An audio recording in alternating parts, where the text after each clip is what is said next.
تلاوت سنتے ہیں، اس کے بعد پھر دعا، اور اس کے بعد پھر انشاءاللہ پارہ ہم سٹارٹ کریں گے.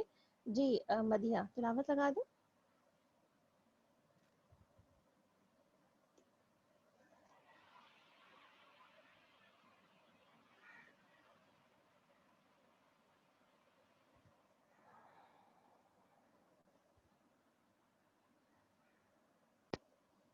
بسم اللہ الرحمن الرحیم. الف لام را تلك آیات الكتاب الحکیم. أكان للناس عجبا أن أوحينا إلى رجل منهم أن أنذر الناس وبشر الذين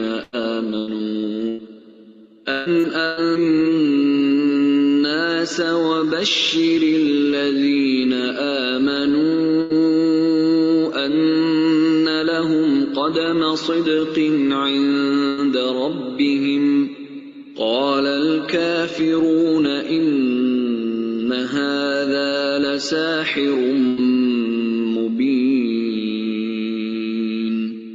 إن ربكم الله الذي خلق السماوات والأرض في 6 أيام ثم استوى على العرش يدبر الأمر ما من شفيع إلا من بعد إذنه ذلكم الله ربكم فاعبدوه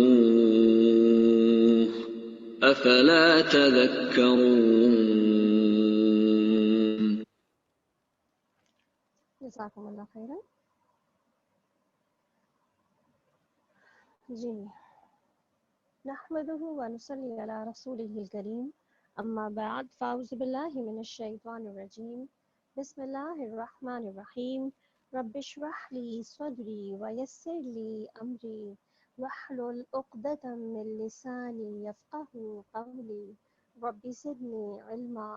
اللهم فقهنا في الدين. اللهم انی اسألک علما نافعا ورزقا طیبا وعملا متقبلا. اللهم انفعنا بما علمتنا وعلمنا ما ينفعنا وزدنا علما. اللهم إني أعوذ بك من علم لا ينفع ومن قلب لا يخشع ومن نفس لا تشبع ومن دعوة لا يستجاب لها. اللهم بارك لنا في أوقاتنا. اللهم أيدنا بروح القدس. آمین. جی آج الحمدللہ سورہ یونس سے ہم اسٹارٹ کرنے والے ہیں، پارہ نمبر 11، اور 11ویں پارے میں سورہ یونس سے ہمارا لیسن اسٹارٹ ہے آج. بسم اللہ الرحمن الرحیم. الف لام را تلک آیات الکتاب الحکیم. الف لام را یہ اس کتاب کی آیات ہیں جو حکمت اور دانش والی ہے، یعنی کہ ایسی کتاب اللہ سبحانہ تعالیٰ کی جو ہر قسم کی حکمتوں سے بھری ہوئی ہے اور اس کے احکامات بھی حکمت سے بھرپور ہیں.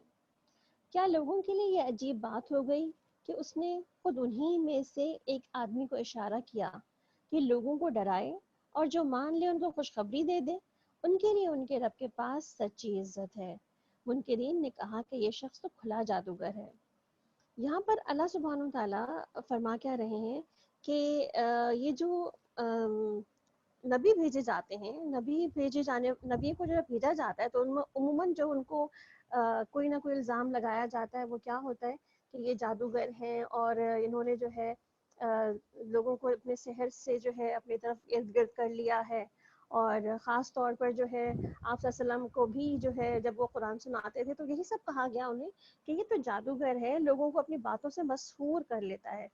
تو اللہ تعالیٰ کیا فرما رہے ہیں کہ عموماً جب انبیاء نے پیغام پہنچایا ہے لوگوں کو اور لوگوں کو جب اللہ کا پیغام دینے کے لیے آئے ہیں تو اس وقت لوگوں کو جو سب سے زیادہ ایک جو سننے کو ملی ہے بات وہ یہی ہے کہ اس کو تو کوئی جادو آتا ہے جس کی بنا پر یہ لوگوں کو اپنے گرد جمع کر لیتا ہے، مسحور کر لیتا ہے۔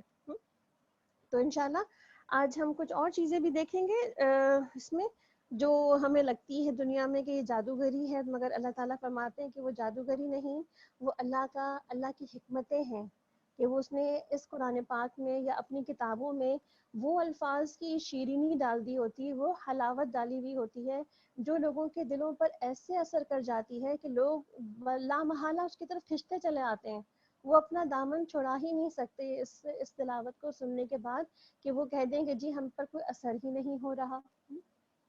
حقیقت یہ ہے کہ تمہارا رب وہی اللہ ہے جس نے آسمانوں اور زمین کو 6 دنوں میں پیدا کیا اور پھر عرش پر جلوہ گر ہوا اور کائنات کا انتظام چلا رہا ہے۔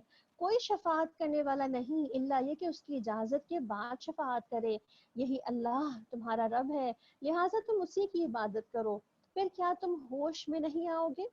یعنی کہ دیکھو تو صحیح، جانو تو صحیح، پہچانو تو صحیح، یہ رب کا کلام ہے، رب کی طرف سے آیا ہے، اسی کی طرف تم سب کو پلٹ کر جانا ہے، یہ اللہ کا پکا وعدہ ہے، وعد اللہ حقا، اللہ نے پکا وعدہ کر رکھا ہے کہ جو دنیا میں آیا ہے اس کی واپسی اللہ کی ہی طرف ہے، وہ کہیں اور نہیں جائے گا، یہ دنیا میں ہی رہ نہیں جائے گا۔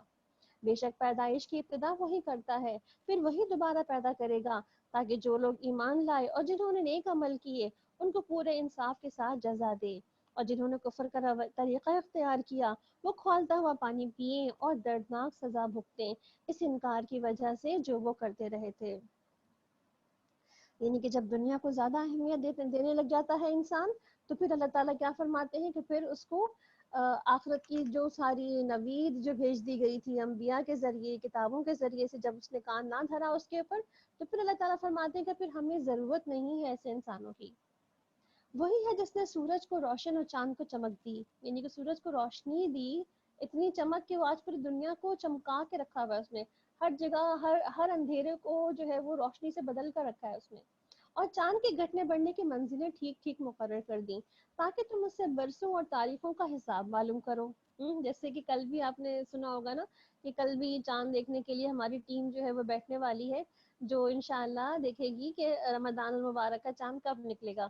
تو آپ دیکھیں نا یہی تو اللہ تعالیٰ کی طرف سے تاریخیں ہیں گھٹتی اور بڑھتی جس کو ہم آبزرو کرتے ہیں کہ کیسے چاند جو ہے بالکل باریک سا ہو جاتا ہے، اس کو ٹیلیسکوپ لگا لگا کے دیکھ رہے ہوتے ہیں، اور کیسے جو ہے وہ بالکل فل مون ہو جاتا ہے کہ جس وقت ہر ایک کو دور سے نظر آ رہا ہوتا ہے۔ اللہ نے یہ سب کچھ کھیل کے طور پر نہیں بنایا، یعنی کہ بامقصد بنایا ہے، وہ اپنی نشانیوں کو کھول کھول کر پیش کر رہا ہے ان لوگوں کے لیے جو علم رکھتے ہیں۔ یقیناً رات اور دن کے آنے جانے میں اور ہر اس چیز میں جو اللہ نے زمین اور آسمانوں میں پیدا کی ہے نشانیاں ہیں ان لوگوں کے لیے جو کہ بچنا چاہتے ہیں، جو تقوی اختیار کرنا چاہتے ہیں۔ ان الذين لا يرجون لقاءنا ورضوا بالحياة الدنيا واطمأنوا بها والذین هم عن آیاتنا غافلون، حقیقت یہ ہے کہ جو لوگ ہم سے ملنے کی توقع نہیں رکھتے اور دنیا کی زندگی ہی میں راضی اور مطمئن ہو گئے ہیں، اور جو لوگ ہماری نشانیوں سے غافل ہیں ان کا آخری ٹھکانہ تو جہنم ہوگا۔ کس وجہ سے؟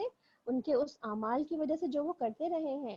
بے شک جو لوگ ایمان لائے، یعنی کہ جن لوگوں نے ایمان میں داخل ہو گئے اور نیک اعمال کرتے رہے، انہیں ان کا رب ان کے ایمان کی وجہ سے سیدھی راہ چلائے گا، نعمت بھری جنتوں میں ان کے نیچے نہریں بہ رہی ہوں گی، تجری من تحتہم الانہار فی جنات النعیم، یعنی اتنی نعمتوں بھری جنت ہوگی کہ جہاں اللہ سبحانہ تعالیٰ نے ہر چیز کی فراوانی کر رکھی ہوگی، اور وہاں پہ کیا لوگ کہہ رہے ہوں گے، دعواہم فیہا سبحانک اللہم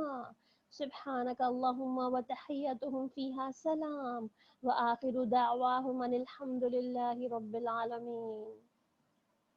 وہاں ان کی صدا یہ ہوگی کہ پاک ہے تو اے اللہ، ان کی دعا یہ ہوگی کہ سلامتی ہو، اور ہر ایک کی ہر بات کا خاتمہ اس پر ہوگا کہ ساری تعریف تو اللہ رب العالمین کے لیے ہے۔ یعنی کہ آپس میں ایک دوسرے کو سلام کریں گے، لوگ فرشتے سلام کریں گے وہاں پر، اللہ سبحانہ تعالیٰ بھی سلام بھیجیں گے وہاں پر، یعنی کہ وہاں کا کیا نعرہ ہے، سلام ہی سلام ہوگا۔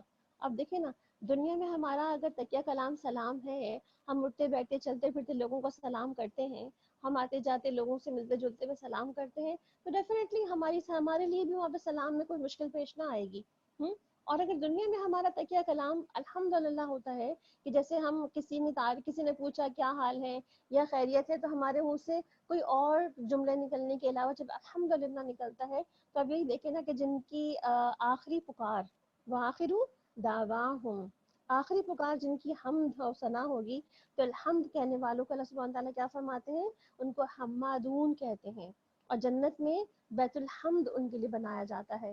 ابن جریج کہتے ہیں کہ ایسا شخص جس کو ایمان کی ہدایت ملی جب اپنے قبر سے اٹھے گا تو اس کا عمل اس کے لیے اچھی شکل میں اچھی خوشبو بن کر اس کے پاس آئے گا، اس سے گلے ملے گا اور بھلائیوں کی خوشخبری دے گا. تو وہ شخص پوچھے گا کہ تم کون ہو؟ تو کہا جائے گا میں تمہارا نیک عمل ہوں. تو پھر وہ روشنی بن جائے گا یہاں تک کہ اس کو وہ جنت میں داخل کرا دے گا. سبحان اللہ. تو اپنے نیک عمل سے ہمیں بھی یہی توقع ہے کہ ہمارے نیک عمل بھی اللہ سبحانہ تعالیٰ ایسے ہی ہماری روشنی کا سبب بنا دے جو ہمارے لیے آگے حشر کی منزلیں، قبر کی منزلیں اور اس کے بعد پل صراط کی منزلیں اور انشاءاللہ ان دا اینڈ جنت الفردوس کے اندر ہماری جگہ اللہ تعالیٰ بنا دے. آمین. اس کے علاوہ آپ صلی اللہ علیہ وسلم نے ایک اور مثال بتائی کہ مومن کی موت کی مثال اس طرح کی ہے کہ جیسے کہ 3 دوست ہوں. یعنی کہ ہر مومن کی مثال جو ہے مرنے والے کی، اس کے 3 دوست ہوتے ہیں. ایک دوست اس کا مال ہوتا ہے جو دنیا میں اس کا ساتھ رہتا ہے. دوسرا دوست بھی اس کی اولاد ہوتی ہے جو دنیا میں اس کے ساتھ رہتی ہے اور اس کی قبر تک بھی جاتی ہے.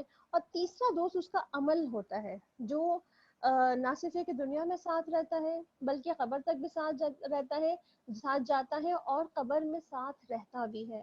تو آپ دیکھیں جو ہمارا عمل ہمارے ساتھ رہ جائے گا ہمیں اس کی بھی محنت کرنی چاہیے نا. تو آج ہمیں نیک عمل بہت بھاری لگتے ہیں عموماً. یعنی قرآن کی مجلسوں میں حاضر ہونا، کچھ سیکھنا سکھانا، نیکی کے کچھ کاموں میں آگے بڑھنا. ہمیں بعض اوقات اتنی مصروفیات میں اتنے گم رہتے ہیں ہم کہ ہمیں یہ کام بڑے مشکل لگتے ہیں کہ کون ٹائم نکالے، کون جائے، کون کرے. اچھا دیکھ لیں گے نا، بعد میں وقت آئے گا تو سمجھ لیں گے نا. اور عبادت کے نام پر ہم صرف نماز پڑھ لینے کو بہت کافی سمجھتے ہیں کہ بس جی نماز تو ہم نے پڑھ لی ہے نا، بس اس کے زیادہ اور کیا کرنا ہے.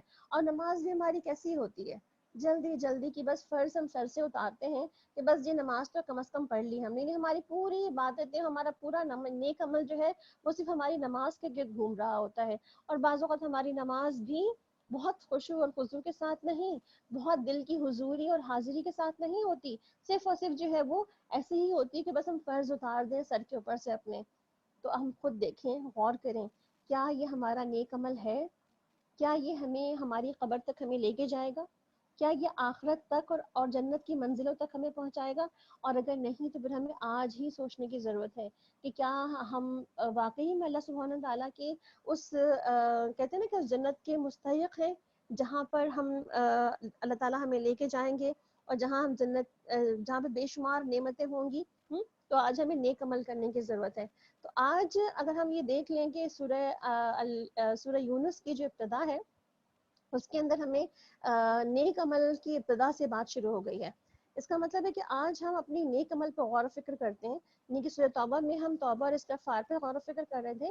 آج ہم اس میں نیک عمل پہ غور و فکر کرتے ہیں کہ اور کون کون سے نیک عمل ہیں جن کو واقعی نیک عمل سمجھنا چاہیے اور اس کے بعد اس پہ جم جانا چاہیے تاکہ وہ ہماری قبر سے اس کے بعد جو ہے وہ حشر اور آخرت تک کی ساری منزلیں اس سے ہماری آسان کروا دیں انشاءاللہ. اور آپ دیکھیں نا سورہ یونس یہاں پر انبیاء کے نام پر بہت کم صورتیں ہیں. جیسے سورہ یونس مکی صورت ہے اور انبیاء کے نام پر بھی ہے. انبیاء کے نام پر کچھ صورتیں انشاءاللہ اب آگے آئیں گی. جیسے یونس ہے، اس کے بعد پھر ہود ہے اور اس کے بعد پھر یوسف ہے. یعنی کہ تینوں ہی انبیاء کے نام پر صورتیں ہیں. تو ہم دیکھتے ہیں کہ یونس علیہ السلام کا واقعہ یہاں پر کس طرح سے ہے اور ان کا نیک عمل کیا تھا جس کی بنا پر ان کو جو ہے اللہ تعالیٰ نے ان کے اوپر سے عذاب ٹال دیا. تو آج ہم تھوڑا سا نیک عمل کے پوائنٹ آف ویو سے آیتوں پہ غور و فکر کریں گے انشاءاللہ. لا يعجل الله للناس، اگر کہیں اللہ لوگوں کے ساتھ برا معاملہ کرنے میں بھی اتنی جلدی کرتا جتنی وہ دنیا میں بھلائی مانگنے میں جلدی کرتے ہیں تو ان کی مہلت عمل تو کبھی کی ختم کر دی گئی ہوتی. اس لیے ہم ان لوگوں کو جو ہم سے ملنے کی توقع نہیں رکھتے ان کی سرکشی میں بھٹکنے کے لیے چھوڑ دیتے ہیں. یعنی کہ بعض اوقات ہوتا کیا ہے کہ جو لوگ ہم سے ملنے کا انتظار ہی نہیں کر رہے ہوتے، ملاقات کا ان کو شوق ہی نہیں ہوتا اللہ سے. جیسے آپ وسلم نے کیا فرمایا کہ جو بندہ اللہ سے ملاقات کرنے کا شوق رکھتا ہے اللہ بھی اس سے ملاقات رکھنے کا شوق رکھتے ہیں. تو عائشہ رضی اللہ عنہ نے پوچھا آپ صلی اللہ علیہ وسلم سے یا رسول اللہ صلی اللہ علیہ وسلم ہم میں سے کون مرنا چاہتا ہے؟ کیونکہ ایسی بات ہے انسان جب تک مرے گا نہیں اللہ سے ملاقات کیسے ہوگی اس کی. تو انہوں نے پوچھا کون ہم میں سے مرنا چاہتا ہے؟ تو آپ صلی اللہ علیہ وسلم نے فرمایا کہ عائشہ صرف مرنا ہی نہیں باقی کہ ملاقات ہوگی بلکہ شوق بھی تو ہونا چاہیے نا کہ آپ اللہ سے ملنا چاہتے ہیں, آپ کو ملاقات کا شوق ہے, اور ملاقات کے لیے تو قربانی دینی پڑے گی نا اپنی جان کی, جانا پڑے گا نا یہاں سے. تو کون اللہ سے ملاقات کا خواہش رکھتا ہے تو اللہ بھی اس سے ملنے کی خواہش رکھتے ہیں. پھر انسان کا حال یہ ہے کہ جب اس پہ کوئی سخت وقت آ جاتا ہے تو کھڑے اور بیٹھے اور لیٹے ہم کو پکارتا ہے, مگر جب اس کی ہم مصیبت ٹال دیتے ہیں تو ایسا چل نکلتا ہے گویا اس نے کبھی اپنے کسی برے وقت میں ہم کو پکارا ہی نہ تھا.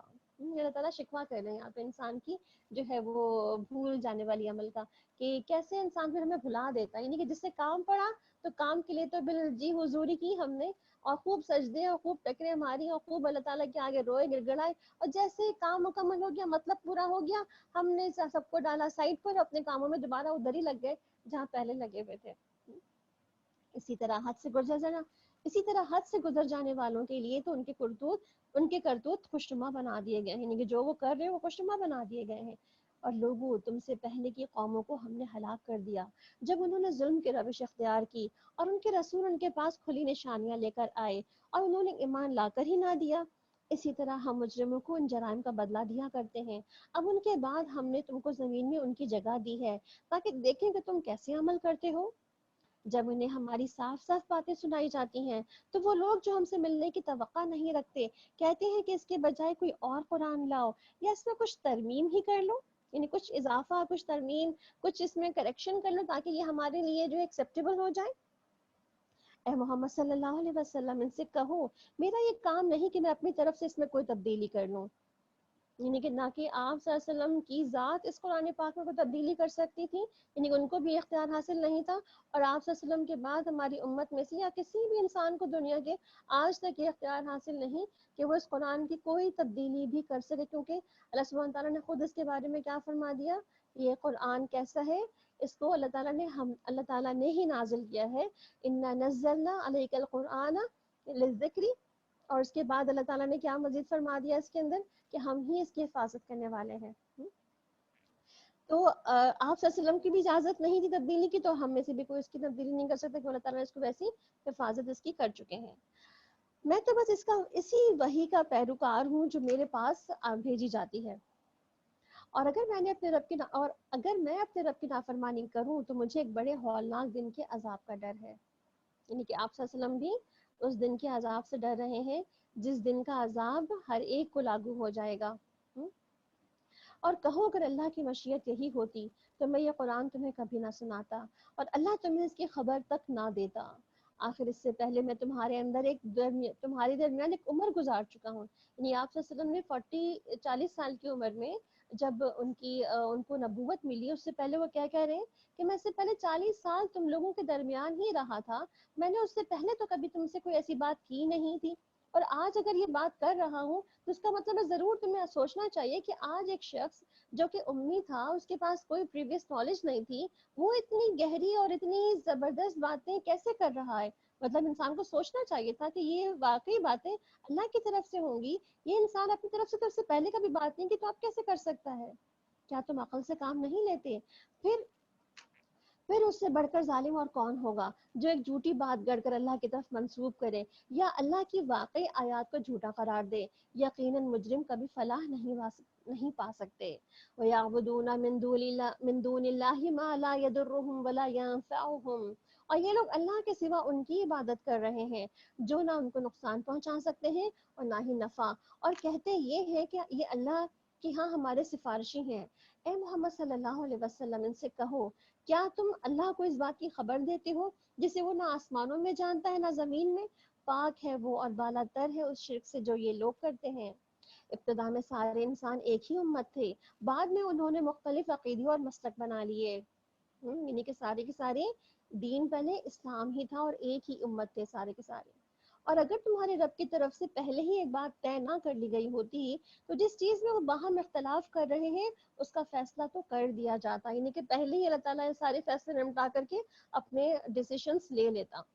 یہ وہ جو کہتے ہیں کہ اس نبی صلی اللہ علیہ وسلم پر اس کے رب کی طرف سے کوئی نشانی کیوں نہ اتاری گئی، یعنی کوئی بڑے بڑے معجزے کیوں نہ بھیجے گئے اس کے ساتھ، تو ان سے کہو کہ غیب کا مالک و مختار تو اللہ ہی ہے، اچھا انتظار کرو، میں بھی تمہارے ساتھ انتظار کرتا ہوں، یعنی دیکھتے ہیں اللہ تعالیٰ مجھے کب کوئی نشانی دیتا ہے۔ لوگوں کا حال یہ ہے کہ مصیبت کے بعد جب ہم ان کو رحمت کا مزہ چکھاتے ہیں تو فوراً ہی وہ ہماری نشانیوں کے معاملے میں چال بازیاں شروع کر دیتے ہیں۔ یعنی کہ جیسے ہی ان کو رحمت کے بعد کچھ مشکل مل جاتی ہے اور ان کو کچھ ایسی چیزیں نظر آ جاتی ہیں تو فوراً ہی وہ کیا کہنا شروع کر دیتے ہیں، تعویلیں شروع کر دیتے ہیں کہ نہیں یہ تو اس طرح سے تھا اور اس کو اس طرح سے ہونا چاہیے تھا۔ جیسے آپ صلی اللہ علیہ وسلم کو جب شق القمر کا جو ہے معجزہ دکھایا گیا کہ چاند دو ٹکڑے ہو کر کے پہاڑ کے دونوں جانب ادھر ادھر جو ہے وہ آ گیا، اس پر مشرکین مکہ نے کیا کہا، یہ تو محمد صلی اللہ علیہ وسلم کا کھلا جادو ہے جو انہوں نے دکھا دیا ہے۔ یعنی کہ لوگ نشانیاں دیکھنے کے بعد بھی انکار ہی کرتے ہیں۔ ان سے کہو کہ اللہ کی چال تم میں سب سے زیادہ تیز ہے اور اس کے فرشتے تمہاری سب مکاریوں کو لکھ رہے ہیں۔ یعنی فرشتے جو ہیں ہر ایک چیز جو ہم سوچ رہے ہوتے ہیں، ہم کہہ رہے ہوتے ہیں، ہم کر رہے ہوتے ہیں، ہر ایک چیز کو وہ لکھے چلے جا رہے ہیں۔ وہ اللہ ہی ہے جو تم کو خشکی اور تری میں چلاتا ہے، چنانچہ جب تم کشتیوں پر سوار ہو کر خوشی خوشی سفر کر رہے ہوتے ہو، پھر اچانک باد مخالف کا زور ہوتا ہے اور ہر طرف سے موجوں کے تھپیڑے لگتے ہیں اور مسافر سمجھ لیتے ہیں کہ طوفان میں گر گئے ہیں، اس وقت سب اپنے دین کو اللہ ہی کے لیے خالص کر کے اسی سے دعائیں مانگتے ہیں۔ یعنی انسان کے اندر فطرتاً رب کی ایک جو ہے نا خواہش اور رب کی پہچان ہے، اور جب بھی کوئی بہت مشکل آ جاتی ہے تو وہ کس کو پکار رہے ہوتے ہیں، پھر وہ سارے اپنے دیوی دیوتاؤں کو پکارنے کے بعد کہتے ہیں اب تو اللہ کو ہی پکارو، اب تو اللہ سے ہی دعا مانگو۔ اور کیا کہتے ہیں، اگر تو نے ہم کو اس بلا سے نجات دے دی تو ہم شکر گزار بندے بنیں گے، یعنی کہ اللہ تعالیٰ بس اس دفعہ چھوڑ دے ہمیں، اس دفعہ ہماری نیا پار لگا دے اور اس کے بعد پھر ہم تو آپ کے ہی بندے بن جائیں گے، اور جیسے ہی پار لگتے ہیں کنارے آتے ہیں اس کے بعد جس سے پہلے تھے ویسے ہی ہو جاتے ہیں۔ مگر جب وہ ان کو بچا لیتا ہے تو پھر وہی لوگ ناحق زمین میں بغاوت کرنے لگ جاتے ہیں۔ لوگوں، تمہاری یہ بغاوت الٹی تمہاری ہی خلاف پڑ رہی ہے، دنیا کے چند روزہ مزے ہیں، یعنی کہ چند روز زندگی تو ہے، اور آپ دیکھیں نا ہم ہر ایک ایک دن کر کے اپنی زندگی کی آخری دن تک پہنچنے کی تیاریاں کر رہے ہیں۔ ہر ایک سال جو گر رہا ہوتا ہے ہمارا، اس سال میں ہم ایک سال اور اپنی موت سے قریب ہو چکے ہوتے ہیں۔ پھر ہماری طرف تمہیں پلٹ کر آنا ہے، اس وقت ہم تمہیں بتا دیں گے تم کیا کچھ کرتے رہے ہو۔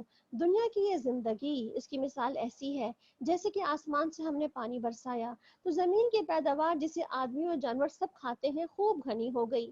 پھر عین اس وقت جب کہ زمین اپنی بہار پر تھی اور کھیتیاں تیار کھڑی تھیں، ان کے مالک سمجھ رہے تھے کہ اب ہم ان سے فائدہ اٹھانے پر قادر ہیں، تو اچانک رات کو ہمارا حکم آ گیا اور ہم نے اس کو ایسا غارت کر کے رکھ دیا گویا کل وہاں پہ کچھ تھا ہی نہیں۔ اسی طرح ہم نشانیاں کھول کھول کر بیان کرتے ہیں، یعنی کہ اللہ کی طاقت کا تو کسی کو علم ہے ہی نہیں۔ اللہ کی طاقت کیسے راتوں رات کسی چیز کو ملیا میٹ کر دیتی ہے، ہم اس کو سمجھ بھی نہیں سکتے اور جان بھی نہیں سکتے کہ ہم نے اتنی بڑی جو فصل اگائی تھی، اتنے بڑے جو باغات اور کھیتیاں سجائی تھیں، اور اس کو راتوں رات ہی کوئی نقصان پہنچ جائے، یہ ہمارا کوئی جو بزنس ہم نے رات کو ہم نے لگایا ہوا ہے وہ رات کو یہ جل کے خاک ہو جائے، ہم تو اس کو سمجھ بھی نہیں سکتے کہ یہ کیسے ہو گیا۔ یہ تو اللہ کی جو ہے وہ نشانی ہے جو اللہ تعالیٰ ہمیں دکھا رہا ہوتا ہے بعض اوقات۔ تو نشانیاں ہم کھول کھول کر پیش کرتے ہیں ان لوگوں کے لیے جو سوچنے اور سمجھنے والے ہیں۔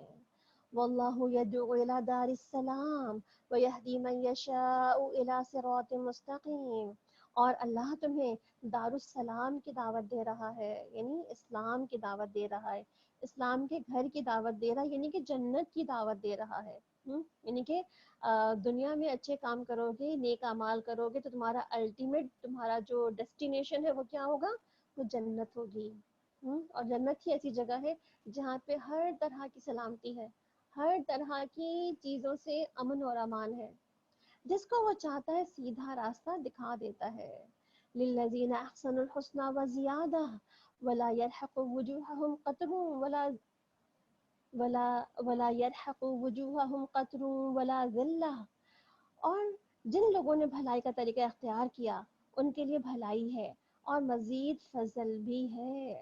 اللہ تعالیٰ کیا فرما رہے ہیں کہ دارالسلام تو جنت تھی ہی ان کے لیے، اللہ تعالیٰ نے دے دی تھی جنت، مگر جنت کے بعد کچھ اور مزید بھی ہے ان کے لیے، اور مزید کیا ہے؟ اللہ سبحانہ تعالیٰ کا دیدار، اللہ تعالیٰ کی چہرے کا دیدار۔ رسول اکرم صلی اللہ علیہ وسلم فرمائے کہ جنت میں چاندی کے 2 باغ ہوں گے جن کی ہر چیز چاندی کی ہوگی، اور 2 باغ سونے کے ہوں گے جن میں ہر چیز سونے کی ہوگی، اور جنت عدن میں جنتی اپنے رب کے دیدار میں کوئی بھی رکاوٹ نہ ہوگی، یعنی کہ جنت عدن میں جب جنتی اپنے رب کو دیکھیں گے تو کوئی بھی ان میں رکاوٹ نہ ہوگی سوائے کبریائی کی ایک چادر کے جو اس کے چہرے پر ہوگی، یعنی کہ ایک اللہ تعالیٰ کا ایک حجاب جو ہے اس کے چہرے پر جو ہوگا، جس کو ہم نظر بھر کے نہیں دیکھ پائیں گے، باقی اللہ کے چہرے کو دیدار ہم کر سکیں گے۔ تو یہاں پہ ایک اور بھی روایت ملتی ہے ہمیں کہ جب جنت میں جنتی چلے جائیں گے تو اللہ سبحانہ تعالیٰ ان سے پوچھیں گے کہ کیا تمہیں کچھ اور بھی چاہیے؟ تو وہ کہیں گے اللہ سبحانہ تعالیٰ سے کہ اللہ تعالیٰ آپ کی تو بہت مہربانی ہے، آپ نے ہمیں جنت میں جگہ دی ہے، جنت میں ہماری آپ کی رضامندی ہمیں حاصل ہے، آپ کی دیوی ساری نعمتوں سے ہم فائدہ اٹھا رہے ہیں، جہاں جو مرضی آئے کر رہے ہوتے ہیں۔ تو اللہ تعالیٰ نے فرمایا کہ اچھا اس کے علاوہ ایک اور چیز ہے، اور وہ اللہ تعالیٰ پھر اپنے چہرے کا حجاب اٹھائیں گے اور لوگوں کو اپنے چہرے کا دیدار کروائیں گے۔ تو جنتی کہیں گے اس کے بعد تو ہمیں اور کچھ بھی نہیں چاہیے، یعنی کہ اس کے بعد تو جنت بھی ان کو نہیں چاہیے، جو اللہ کے چہرے کے دیدار کے بعد جو ان کو خوشی ملے گی۔ تو اللہ سبحانہ تعالیٰ یہاں پہ کیا فرما رہے ہیں کہ نیک عمل کرنے والوں کو نہ صرف ایک جنت کا ایک پروانہ دیا جائے گا، بلکہ وہاں پر ایک اور بھی جنت والوں کو ایک اور بھی انعام ملے گا جو اللہ کا دیدار ہوگا۔ تو یہی حسنہ اور یہی زیادہ ہے بیسکلی۔ ان کے چہروں پہ سیاہی اور ذلت نہ چھائے گی، وہ جنت کے مستحق ہے جہاں وہ ہمیشہ رہیں گے، اور جن لوگوں نے برائیاں کمائی اور ان کی برائی جیسی ہے ویسا ہی بدلہ پائیں گے، ذلت ان پر مسلط ہو جائے گی، کوئی اللہ سے ان کو بچانے والا نہ ہوگا، ان کے چہروں پہ ایسی تاریکی چھائی ہوئی ہوگی جیسے رات کے سیاہ پردے ان پر پڑے ہوں، اور وہ دوزخ کے مستحق ہیں جہاں وہ ہمیشہ رہیں گے۔ بالکل برعکس معاملہ ہے نا، نیک عمل کرو گے تو جنت ہے اللہ کا دیدار ہے، نیک عمل نہ کیا تو نہ جنت ہے نہ دیدار ہے اور نہ ہی اللہ تعالیٰ کی طرف سے کوئی انعام ہے۔ جس روز ہم ان سب کو ایک ساتھ اکٹھا کریں گے، پھر ان لوگوں سے جنہوں نے شرک کیا ہے کہیں گے کہ ٹھہر جاؤ تم بھی اور تمہارے بنائے ہوئے شریک بھی، پھر ہم ان کے درمیان سے اجنبیت کا پردہ ہٹا دیں گے، ان کے شریک کہیں گے کہ تم ہماری عبادت تو نہیں کرتے تھے، ہم یعنی کہ اس دن حال کیا ہونے والا ہے کہ جس دن جن کو ہم نے اپنا معبود دیوی دیوتا اپنا پیر اولیاء بزرگ بنا رکھا ہے، اللہ تعالیٰ اس دن ان فالوور اور ان کے جو پوجا کرنے والے جو معبود ہیں ان کے درمیان ایک دیوار جو تھی اجنبیت کی یا جو انجانے پن کی وہ ہٹا دیں گے، اور اس کے بعد وہ ایک دوسرے کو دیکھیں گے کہ یہ لوگ ہیں جو ہمیں ہماری عبادت کیا کرتے تھے، تو کیا کہیں گے تم ہماری عبادت تو نہیں کرتے تھے، ہمارے اور تمہارے درمیان تو اللہ کی گواہی کافی ہے کہ کیا گواہی کافی ہے کہ تم اگر ہماری عبادت کرتے تو ہم تمہاری اس عبادت سے بالکل بے خبر تھے، یعنی کہ اگر تم ہماری پوجا کر رہے تھے، ہماری قبروں پہ آ کے سجدے کر رہے تھے، یا ہماری جو ہے اسٹیچوز بنا کر کے مسجدوں اور مندروں میں اور کہاں کہاں پہ رکھ کے اس کے اوپر سر جھکا رہے تھے، تو وہ سب کے سب جو ہے وہ سارے کے سارے جو ہے وہ ہم نے نہیں کہا تھا ان کے بارے میں کہ تم یہ سب کرو، ہم بے خبر تھے اس بارے میں۔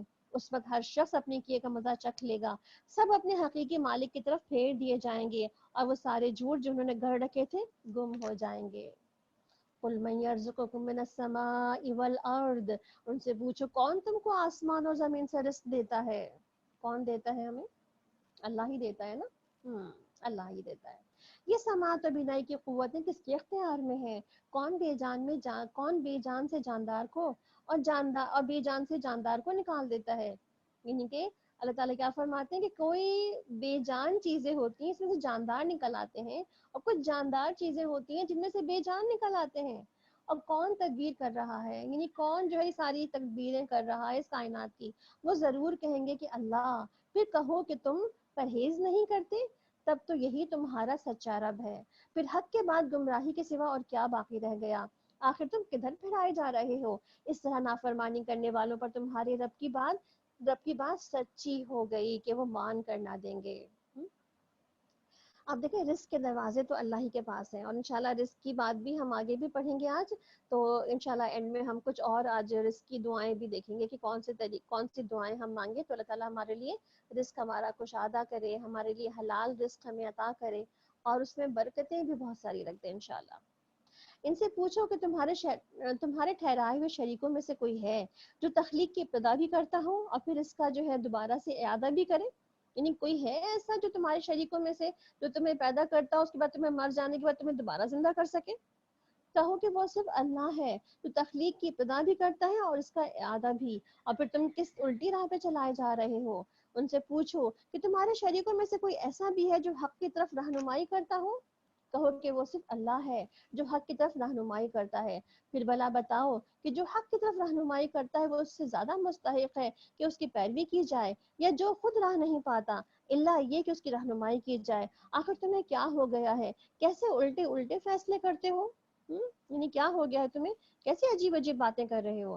حقیقت یہ ہے کہ ان میں سے اکثر لوگ محض قیاس اور گمان کے پیچھے چلے جا رہے ہیں، حالانکہ گمان حق کی ضرورت کو کچھ بھی پورا نہیں کرتا۔ جو کچھ یہ کر رہے ہیں اللہ اس کو خوب جانتا ہے، اور یہ وہ قرآن وہ چیز نہیں جو اللہ کی وحی و تعلیم کے بغیر تصنیف کر لیا جائے، بلکہ یہ تو جو کچھ اس سے پہلے آ چکا ہے اس کی تصدیق اور الکتاب کی تفصیل ہے۔ اس میں کوئی شک نہیں کہ رب کائنات کی طرف سے ہے۔ کیا یہ لوگ کہتے ہیں کہ پیغمبر نے اسے خود گڑھ لیا ہے؟ کہو اگر تم اپنے اس الزام میں سچے ہو تو ایک سورہ اس جیسی لکھ کر لے آؤ۔ یعنی کہ واقعی تم سمجھ رہے ہو کہ یہ کتاب آپ صلی اللہ علیہ وسلم نے خود ہی لکھ لی ہے، خود ہی کسی نے لکھوا دی ہے انہیں، تو ایسا کرو کوئی ایک صورت بنا کے لے آؤ، اور اللہ کو چھوڑ کر جس کو بلا سکتے ہو مدد کے لیے بلا لو۔ اصل یہ ہے کہ جو چیز ان کے علم کی گرفت میں نہیں آئی اور جس کا انجام ان کے سامنے نہیں آیا اس کو انہوں نے جھٹلا دیا ہے۔ یعنی کہ جو کچھ کر نہیں سکے، جو ایسا کام ہو نہیں پایا ان سے، تو انہوں نے کیا کہا کہ چلو ٹھیک ہے، جو ہم کم کام کر نہیں پاتے نا، کہتے ہیں اچھا چلو اس کو مانتے ہی نہیں سرے سے، یہ جھوٹ ہی ہوگا پھر تو۔ اسی طرح ان سے پہلے کے لوگ بھی جھٹلا چکے ہیں۔ پھر دیکھ لو کہ ان ظالموں کا کیا انجام ہوا۔ ان میں سے کچھ لوگ ایمان لائیں گے اور کچھ لوگ نہیں ایمان لائیں گے، یعنی کچھ لوگ نہیں مانیں گے، اور تیرا رب ان مفسدوں کو خوب جانتا ہے۔ اگر یہ تجھے جھٹلاتے ہیں تو کہہ دے کہ میرا عمل میرے لیے ہے اور تمہارا عمل تمہارے لیے، جو کچھ میں کرتا ہوں اس کی ذمہ داری سے تم بری ہو، اور جو کچھ تم کر رہے ہو اس کی ذمہ داری سے میں بری ہوں۔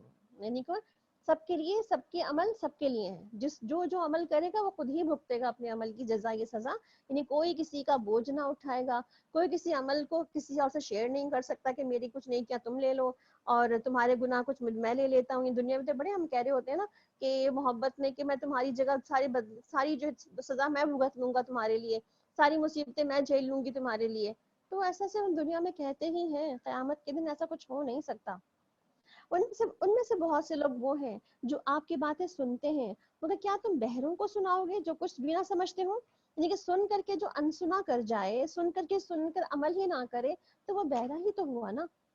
ان میں سے بہت سے لوگ ہیں جو تمہیں دیکھتے ہیں، مگر کیا تم اندھوں کو راہ بتاؤ گے خواہ انہیں کچھ بھی نہ سوچتا ہو؟ یعنی کہ جو لوگ دیکھ کر کے بھی اندیکھا کر جائیں ان کو راہ بتانے سے کوئی فائدہ ہی نہ ہوگا۔ حقیقت یہ ہے کہ اللہ لوگوں پر ظلم نہیں کرتا، لوگ خود ہی اپنے اوپر ظلم کرتے ہیں۔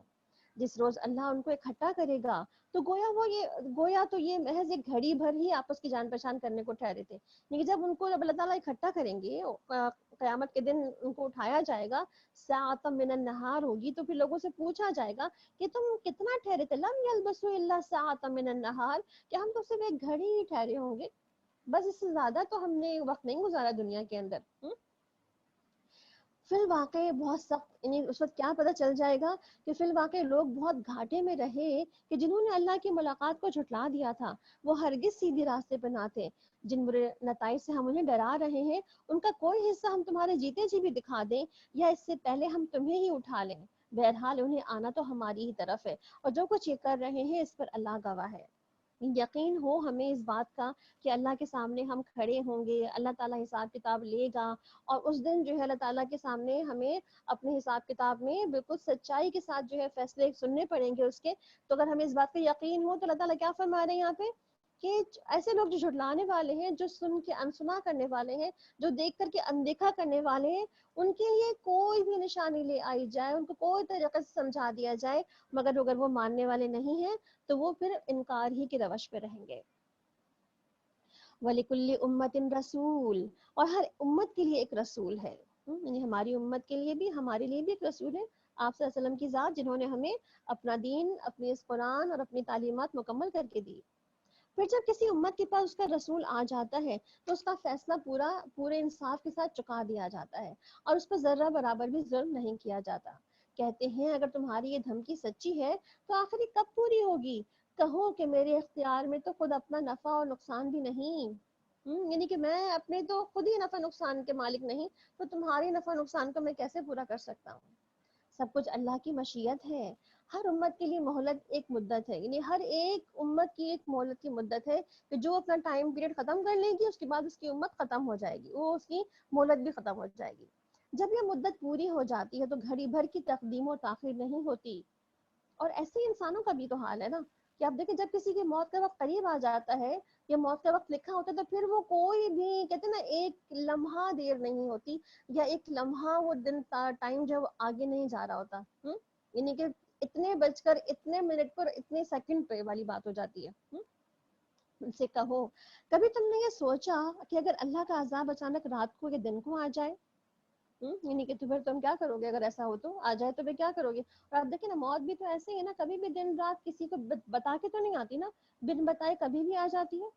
آخر یہ ایسی کون سی چیز ہے جس کے لیے مجرم جلدی مچائیں گے؟ کیا جب وہ تم پر آ پڑے گی اسی وقت تم مانو گے؟ اب اگر بچنا چاہتے ہو، یعنی کہ اب واقعی اگر تم بچنے کا شوق ہے، بچنا چاہتے ہو تو کچھ سوچو اس بارے میں، حالانکہ تم خود ہی اس کے جلدی آنے کا تقاضا کر رہے تھے۔ پھر ظالموں سے کہا جائے گا کہ اب ہمیشہ کے عذاب کا مزہ چکھو، جو کچھ تم کماتے رہے ہو اس کے سوا تمہیں اور کیا بدلہ دیا جا سکتا ہے؟ یعنی جب عذاب جلدی مانگ رہے ہو تو عذاب جب جلدی آ جائے گا تو پھر سزا بھگت لینا۔ جیسے بعض اوقات لوگ بہت ہی کہتے ہیں نا کہ کچھ لوگ بہت ہی دل کے سخت ہوتے ہیں، وہ کہتے ہیں اچھا اچھا لے آؤ، اللہ سے کہہ دو اپنا عذاب لے آئے ہم پر، نہیں ماننی ہمیں تو اس کی بات، نہیں ماننی ہمیں کچھ بھی۔ تو ہم بہت ہی دھڑلے سے بعض اوقات جو ہے نا چیلنج کر دیتے ہیں اللہ سبحانہ تعالیٰ کو، تو جب آ جائے نا عذاب اس کے بعد کوئی ٹال بھی نہیں سکتا اس کو، جو مشکل میں پھنس جائے نا انسان تو کوئی نکالنے والا بھی نہیں اس کو اس میں سے۔ اور لوگ تو اور پھر پوچھتے ہیں تم سے کیا واقعی یہ سچ ہے جو کچھ تم کہہ رہے ہو؟ یعنی کہ تم نے جو باقی ساری باتیں کی ہیں یہ سچی سچی باتیں اللہ کی طرف سے ہیں؟ کہو کہ یہ میرے رب کی قسم یہ بالکل سچ ہے۔ یعنی کہ آپ صلی اللہ علیہ وسلم کی باتوں پر یقین نہیں آ رہا تو پوچھو اللہ تعالیٰ سے کہ واقعی یہ سچ ہے؟ تو اللہ تعالیٰ کیا فرما رہے ہیں؟ یہ رہتی دنیا تک کے لیے سینٹنس لکھ کے یہاں پہ ڈال دیا گیا کہ سب سے کہہ دو کہ یہ واقعی سچ ہے، رب کی طرف سے ہے، اس میں کچھ بھی جھوٹ نہیں ہے، اور تم اسے ظہور میں آنے سے روک نہیں سکتے۔ اگر ہر اس شخص کے پاس جس نے ظلم کیا ہے روئے زمین کی دولت بھی ہو تو اس عذاب سے بچنے کے لیے وہ اسے فدیے میں دے دینے پر آمادہ ہو جائے گا۔ جب یہ لوگ اس عذاب کو دیکھ لیں گے تو دل ہی دل میں پچھتائیں گے، مگر ان کے درمیان پورے انصاف سے فیصلہ کر دیا جائے گا اور کوئی ظلم ان پر نہ ہوگا۔ سنو آسمانوں اور زمین میں جو کچھ ہے اللہ کا ہے، سن رکھو اللہ کا وعدہ سچا ہے، مگر اکثر انسان جانتے نہیں ہیں۔ وہی زندگی بخشتا ہے، وہی موت دیتا ہے، اور اسی کی طرف تم سب کو پلٹنا ہے۔ یا ایھا الناس قد جاءتکم موعظۃ من ربکم وشفاء لما فی الصدور وہدی ورحمۃ للمؤمنین۔ لوگوں تمہارے پاس تمہارے رب کی طرف سے نصیحت آ گئی ہے، یہ وہ چیز ہے جو دلوں کی امراض کی شفا ہے، یعنی قرآن کیا ہے؟ دلوں کی شفا ہے۔ اور آپ دیکھیں نا یہی بات تو اللہ تعالیٰ کی جو ہمیں یقین ہے اس بات پر، اس لیے ہم قرآن سے بہت ساری آیتیں شفا کی نکال کر کے اس کو پڑھتے ہیں تاکہ اللہ تعالیٰ کی ہمیں قرآن جو ہے ہمیں شفا نصیب کرے۔ تو آپ دیکھیں کہ جیسے ایک دفعہ صلی اللہ علیہ وسلم آپ وسلم فرماتے ہیں کہ ایک بار جو ہے وہ حضرت عائشہ فرماتی ہیں، بلکہ حضرت عائشہ رضی اللہ عنہ فرماتی ہیں کہ ایک بار رسول اکرم صلی اللہ علیہ وسلم نے مجھے دیکھا کہ ایک عورت میرا علاج کر رہی ہے، یعنی کسی کوئی تکلیف ہوگی، کوئی بیماری ہوگی، تو ایک عورت کو بلایا انہوں نے جو علاج کر رہی تھی، تو آپ صلی اللہ علیہ وسلم نے فرمایا کہ کتاب اللہ کے ساتھ علاج کرو، یعنی کہ اللہ کی آیات پڑھ کر علاج کرو، یعنی وہ کوئی طریقہ اور اختیار کر رہی ہوگی، اس لیے کہا کہ قرآن پاک کے ساتھ علاج کرو۔ اس کا مطلب ہے قرآن پاک کیا ہے؟ شفا ہے۔ سورہ فاتحہ کے اندر ہم نے پڑھا کہ فاتحہ بھی شفا ہے۔ اسی طرح آپ دیکھیں بار بار کسی مریض پر اگر شفا کی دعائیں اور آپ شفا کی دعائیں جو ہیں وہ یا مریض کی بیماری کی جو علاج کی دعائیں ہیں یہ بھی آپ ایاک نستعین میں لکھی ہوئی پا سکتے ہیں کہ وہاں پر لکھی ہوئی موجود ہے. تو جو بھی دعائیں لکھی ہوئی موجود ہے وہاں سے آپ اس کو پڑھ لیں تو الحمدللہ افاقہ ہوگا. تو یہاں پر اللہ تعالیٰ کیا فرما رہے ہیں کہ مریض پر دعا پڑھ کے دم کر دیا جائے تو جو بھی پڑھ کے اس پہ دم کر دیا جائے تو اس پہ افاقہ اس کا ہو جاتا ہے. تو کہا گیا کتاب اللہ کی تعلیم، کتاب اللہ کی جو ہے وہ تلاوت جو ہے یہی بہترین تعلیم کا طریقہ ہے. اسی ذریعے سے لوگوں کا علاج کیا جائے. پھر آپ دیکھیں ایک یہ بات یہ بھی سمجھ آتی ہے قرآن سینے کی بیماریوں کی شفا ہے. یعنی گھٹن، وسوسے، برے خیالات اور فاسد ارادے، بری نیتیں جو شیطان ہمارے دلوں میں ڈال رہا ہوتا ہے ان سب کو بھی قرآن ہمارے دلوں سے نکال دیتا ہے، صاف ستھرا کر دیتا ہے. ابن قیم کہتے ہیں کہ دلوں اور جسموں کی بیماری کوئی ایسی نہیں جس کا علاج اور اس کی سبب کی طرف رہنمائی کا ذریعہ قرآن میں موجود نہ ہو. کوئی بیماری ایسی ہے اس کا علاج اللہ تعالیٰ نے خود ہمارے دلوں میں نہ ڈال دیا ہو. تو اس نعمت اور رحمت اور ہدایت کی آنے پر ہمارا طرز عمل کیا ہونا چاہیے؟ کیا ہونا چاہیے؟ قرآن کو پڑھنا اور اس سے نصیحت حاصل کرنا اور اس سے اپنے دلوں کی شفا کا انتظام کرنا. اے نبی صلی اللہ تو یہ وہ چیز ہے جو دلوں کے امراض کی شفا ہے اور جو اسے قبول کر لیں ان کے لیے رہنمائی اور رحمت ہے. اے نبی صلی اللہ علیہ وسلم کہو کہ یہ اللہ کا فضل اور اس کی رحمت ہے کہ یہ چیز اس نے بھیجی ہے، اس پر تو لوگوں کو خوشی منانی چاہیے اور یہ سب ان چیزوں سے بہتر ہے جنہیں لوگ سمیٹ رہے ہیں. اے نبی صلی اللہ علیہ وسلم ان سے کہو تم لوگوں نے کبھی یہ سوچا ہے کہ جو رزق اللہ نے تمہارے لیے اتارا تھا اس میں سے تم نے خود ہی کسی کو حرام اور کسی کو حلال ٹھہرا لیا؟ ان سے پوچھو کہ اللہ نے تم کو اس کی اجازت دی تھی، یعنی کہ کیا تمہیں پرمیشن ملی تھی اس بات کی کہ یہ کرو؟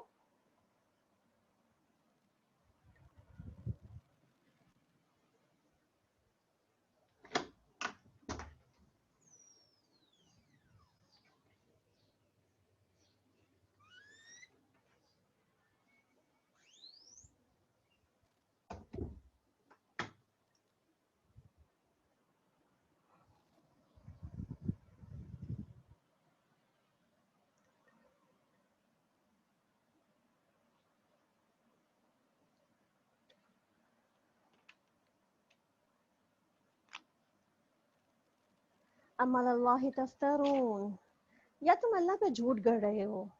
جو لوگ اللہ پہ جھوٹ باندھتے ہیں ان کا کیا گمان ہے کہ قیامت کے روز ان سے کیا معاملہ ہوگا؟ اللہ تو لوگوں پہ مہربانی کی نظر رکھتا ہے مگر اکثر انسان ایسے ہیں جو شکر نہیں کرتے. وما تکون فی شأن وما تتلو منہ من قرآن. اے نبی صلی اللہ علیہ وسلم جس حال میں تم ہوتے ہو اور قرآن میں جو کچھ بھی تم سناتے ہو اور لوگوں جو کچھ بھی تم کرتے ہو اس سب کے دوران ہم تمہیں دیکھ رہے ہوتے ہیں. کوئی ذرہ برابر چیز آسمان اور زمین میں ایسی نہیں ہے، نہ چھوٹی اور نہ بڑی، جو تمہارے رب کی نظر سے پوشیدہ ہو اور ایک صاف دفتر میں درج نہ ہو. سنو، جو اللہ کے دوست ہیں، جو ایمان لائے، جنہوں نے تقوی اختیار کیا، ان کے لیے کسی خوف اور رنج کا موقع نہیں.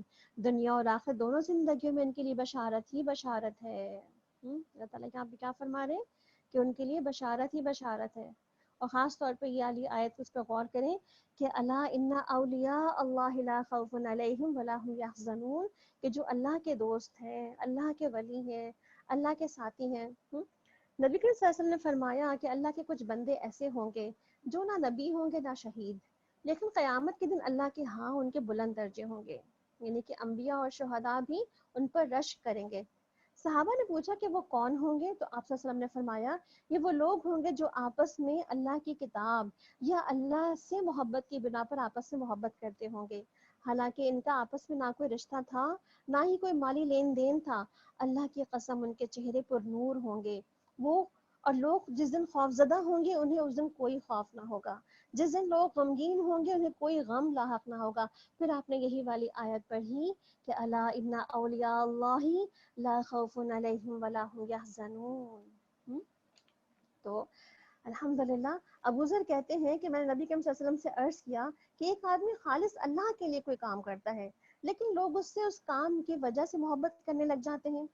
ایسا ہی ہوتا ہے نا، بعض اوقات ہم اللہ کی نیت سے، اللہ کی رضا کی نیت سے کام کرنے لگ جاتے ہیں اور لوگ بہت سارے ہماری تعریف کرنے لگ جاتے ہیں، ہم سے محبتیں کرنے لگ جاتے ہیں. تو ابو ذر بالکل جینوئن سی بات پوچھ رہے ہیں کہ ایسا ہو جاتا ہے، ہماری نیت خالص ہوتی ہے، مگر جب لوگ اتنی واہ واہ کرنے لگ جاتے ہیں تو پھر ہمیں لگتا ہے ڈر کہ کہیں ایسا نہ ہو کہ اللہ تعالیٰ ہماری نیت کو جو ہے وہ کہتے ہیں نا کہ قبول نہ کرے، یا ہمارے عمل کو جو ہے وہ ہم سے جو ہے وہ ہٹا لے کہ بھائی تو دنیا چاہنے کے لیے کیا تھا۔ تو پوچھ کر رہے ہیں کہ ہم نے خالص نیت سے عمل کیا ہوتا ہے، لیکن لوگ اس میں ہماری محبت کرنے لگ جاتے ہیں ہم سے، تو آپ صلی اللہ علیہ وسلم نے کیا فرمایا اس میں؟ بڑی غور سے سننے والی بات ہے یہ۔ اور کیا کہا آپ صلی اللہ علیہ وسلم نے؟ آپ نے فرمایا کہ جلد ملنے والی خوشی ہے، یعنی کہ دنیا میں بھی اللہ سبحانہ تعالیٰ آپ کے اچھے اعمال اور آپ کی نیک نیتی کی بنا پر، آپ کے نیک اعمال کی بنا پر آپ کو گلیڈ ٹائیڈنگز دے رہے ہوتے ہیں، خوشخبریاں دے رہے ہوتے ہیں۔ اور آپ صلی اللہ علیہ وسلم نے یہ بھی فرمایا کہ یہی دنیا میں قبولیت کا ایک طریقہ ہے، یعنی کہ بعض اوقات ہمیں لگتا ہے نا کہ ہمارے اعمال پتہ نہیں قبول کیے جاتے ہیں کہ نہیں، بعض اوقات ہمیں لگتا ہے کہ پتہ نہیں ہم جو نیکی کر رہے ہیں، نیک اعمال کر رہے ہیں، اللہ کی نظر میں اس کی امپورٹنس ہے کہ نہیں۔ تو آپ دیکھیں اللہ کی نظر میں اس نیک اعمال کی امپورٹنس بھی ہے، وہ نیکیاں بھی قبول ہوتی ہیں، مگر اس کی قبولیت بھی بعض اوقات ہمیں اس طرح دنیا والوں کی شکل میں دکھا دی جاتی ہے، دنیا والوں کی زبانوں سے کہلوا دی جاتی ہے۔ سبحان اللہ۔ تو اللہ تعالیٰ کیا فرما رہے ہیں کہ اے نبی صلی اللہ علیہ وسلم، اللہ کی باتیں بدل نہیں سکتی، یہ بڑی کامیابی ہے۔ اے نبی صلی اللہ علیہ وسلم، جو باتیں یہ لوگ تجھ پر بنا رہے ہیں تمہیں غمزدہ نہ کریں، عزت تو ساری کی ساری اللہ کے اختیار میں ہے، اور وہ سب کچھ سنتا اور جانتا ہے۔ آگاہ رہو کہ آسمان کے بسنے والے ہوں یا زمین کے، سب اللہ کے غلام ہیں، اور جو لوگ اللہ کے سوا کچھ شریکوں کو پکار رہے ہیں وہ وہم و گمان کے پیچھے ہیں اور اندازے لگاتے ہیں، اور اللہ ہی ہے جس نے تمہارے لیے رات بنائی اور اس میں سکون حاصل کرو، اور دن کو روشن بنایا، اور اس میں نشانیاں ہیں ان لوگوں کے لیے جو سنتے ہیں۔ یعنی کہ جو سنتا ہے وہی عمل کر پاتا ہے، سننے والا ہی اصل میں کہتے ہیں نا کہ سننے والے کو ہی سنوایا جا رہا ہوتا ہے، ورنہ آپ صلی اللہ علیہ وسلم سے پیچھے کہہ دیا گیا نا تم بہروں کو سناؤ گے۔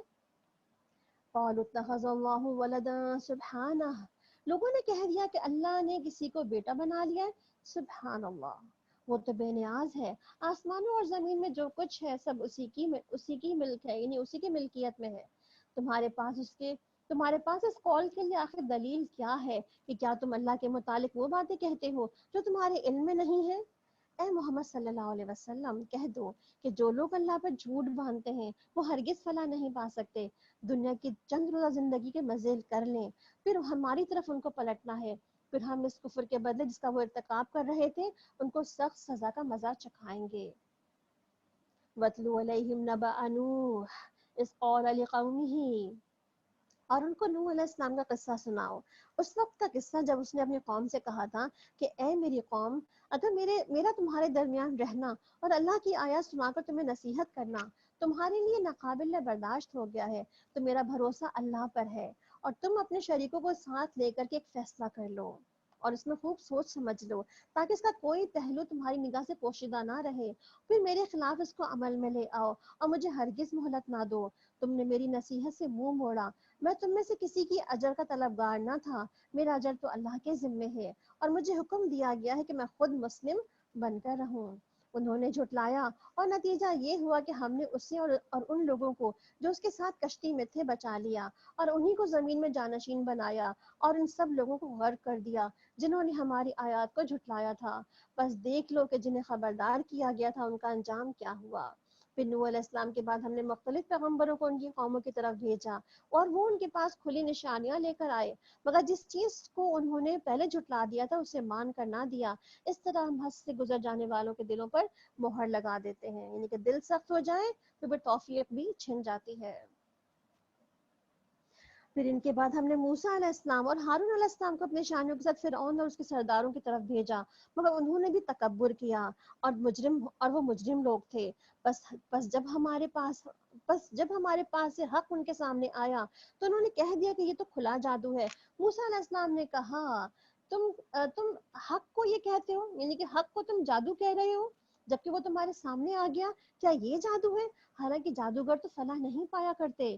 انہوں نے جواب میں کہا کیا تم اسی لیے آئے ہو کہ ہمیں ہمارے طریقے سے ہٹا دو جس پر ہم نے اپنے باپ دادوں کو پایا تھا، اور زمین میں بڑائی تم دونوں کی قائم ہو جائے؟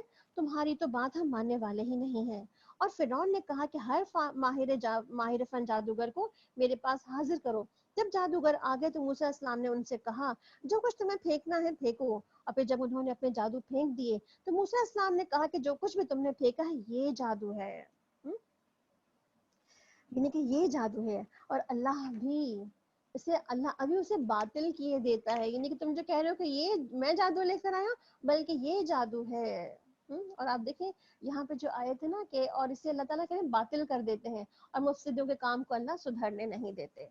تو اگر کسی پہ جادو کا شک ہونا، جسے ابھی آپ اگر آپ سن رہے ہو تو جب رقیہ شریعہ لگی ہوتی ہے تو اس کے اندر جو ہے ایک آیت جو ہے وہ آتی ہے، اور یہی والی جو آیت ہے فما القوا قال موسیٰ ما جئتم به السر ان اللہ سیبطلہ، اور ان اللہ سیبطلہ آپ سنتے ہوں گے کہ وہ ریپیٹ کرتے ہیں قاری، ان اللہ سیبطلہ کم از کم 3 مرتبہ ریپیٹ کرتے ہیں، ان اللہ لا یصلح عمل المفسدین کہتے ہیں پھر۔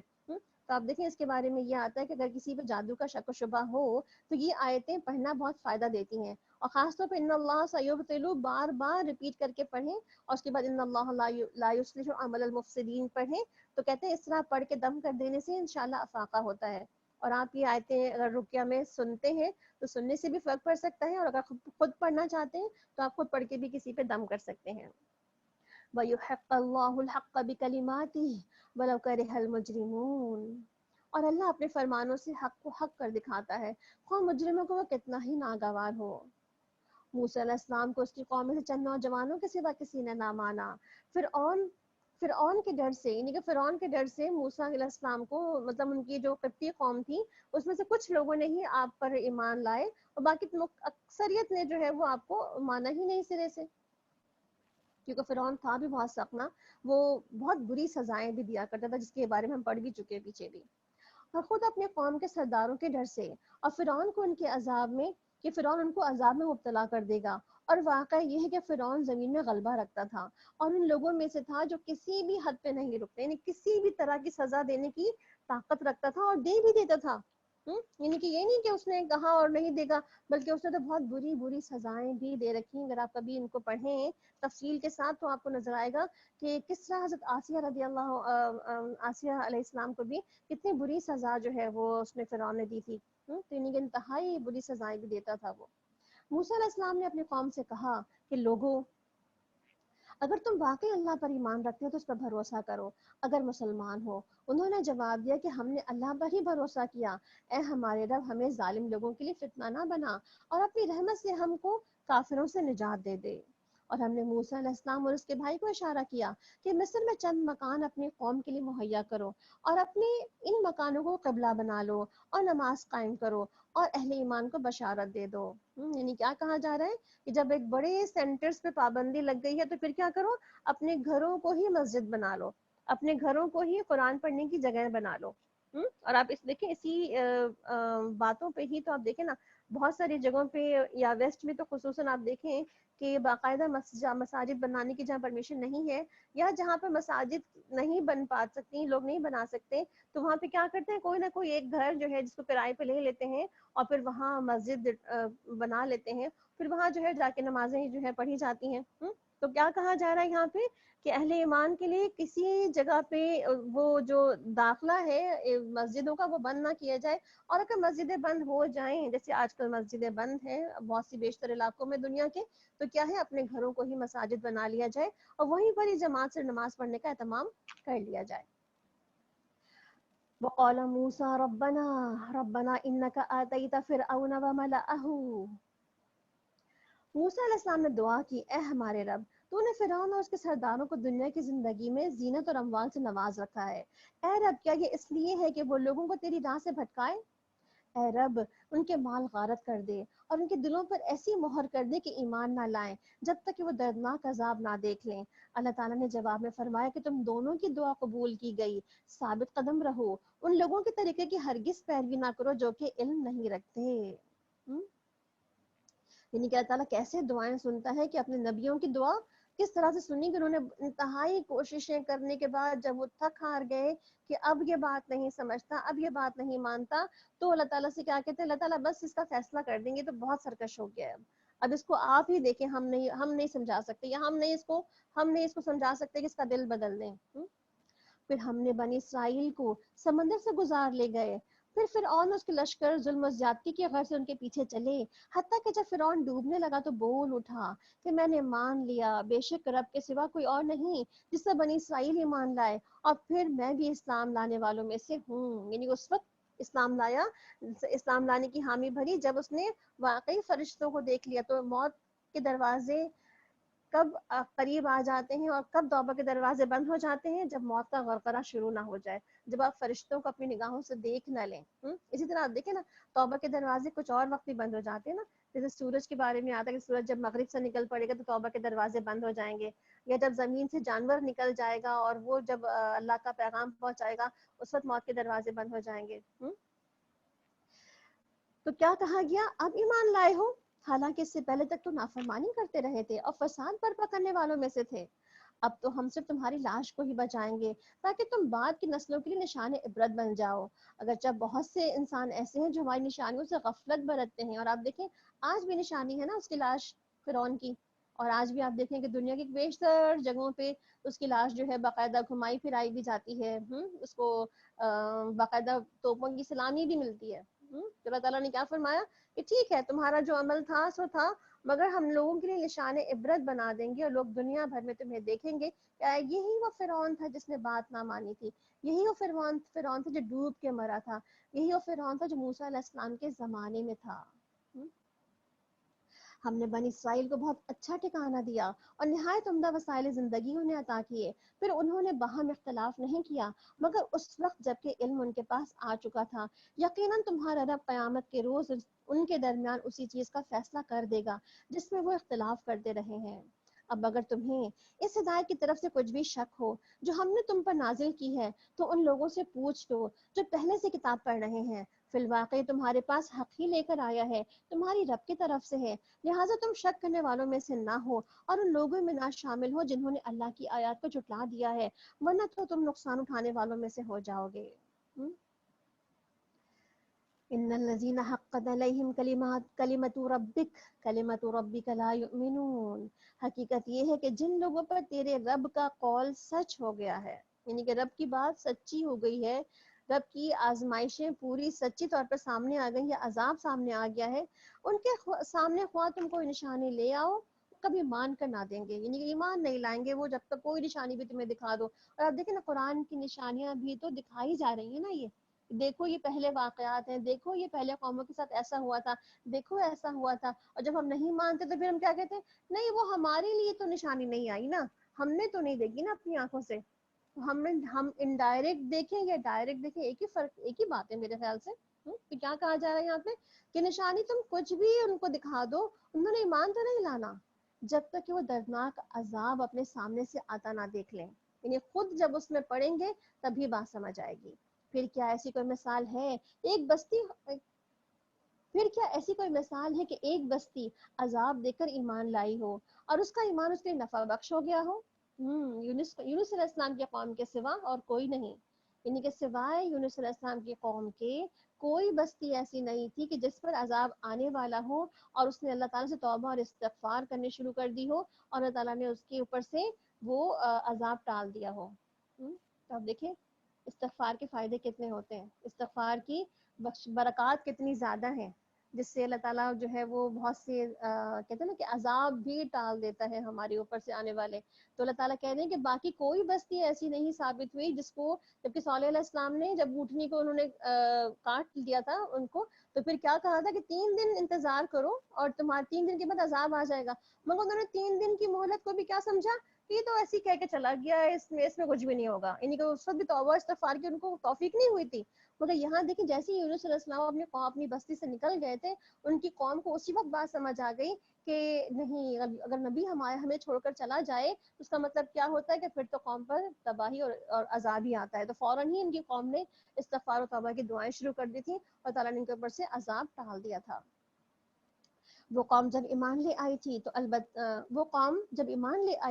تو البتہ ہم نے ان کے اوپر دنیا کی زندگی میں رسوائی کا عذاب ٹال دیا تھا اور ان کو ایک مدت تک زندگی سے بہرمند ہونے کا موقع بھی دے دیا. اگر تیرے رب کی مشیت یہ ہوتی وَلَوْ شَاءَ رَبُّكَ لَآمَنَ مَنْ فِي الْأَرْضِ، کہ تو سارے اہل ایمان سارے اہل زمین ایمان لائے ہوتے، یعنی اللہ تعالیٰ اگر چاہتے تو ساری دنیا ہی ایمان لے آتی، ساری دنیا میں لوگ صرف مسلمان اور مومن ہی ہوتے، کوئی اور ہوتا ہی نہ. مگر پھر ٹیسٹ کیا ہوتا، پھر امتحان کس چیز کا ہوتا، آزمائشیں کس چیز کے لیے ہوتی؟ پھر جنت و دوزخ کی کیا ضرورت تھی؟ تو یہ سب کس لیے بنایا گیا؟ تاکہ اللہ تعالیٰ لوگوں کو ٹیسٹ کرے کہ اپنے ارادہ اور اختیار سے بندہ کیا کرتا ہے. پھر کیا تم لوگوں کو مجبور کرو گے کہ وہ مومن ہو جائیں؟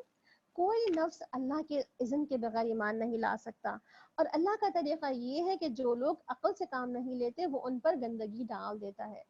ان سے کہو کہ زمین اور آسمانوں میں جو کچھ ہے اسے آنکھیں کھول کر دیکھو. جو لوگ ایمان لانا ہی نہیں چاہتے ان کے لیے نشانیاں اور ڈراوے مفید ہو سکتی ہیں. اب یہ لوگ اس کے سوا اور کس چیز کے منتظر ہیں کہ وہی برے دن دیکھے جو ان سے پہلے گزرے ہوئے لوگ دیکھ چکے ہیں. ان سے کہو کہ اچھا انتظار کرو، میں بھی تمہارے ساتھ انتظار کرتا ہوں. پھر ہم اپنے رسولوں کو اور ان لوگوں کو بچا لیا کرتے ہیں جو ایمان لائے ہوں، اور ہمارا یہی طریقہ ہے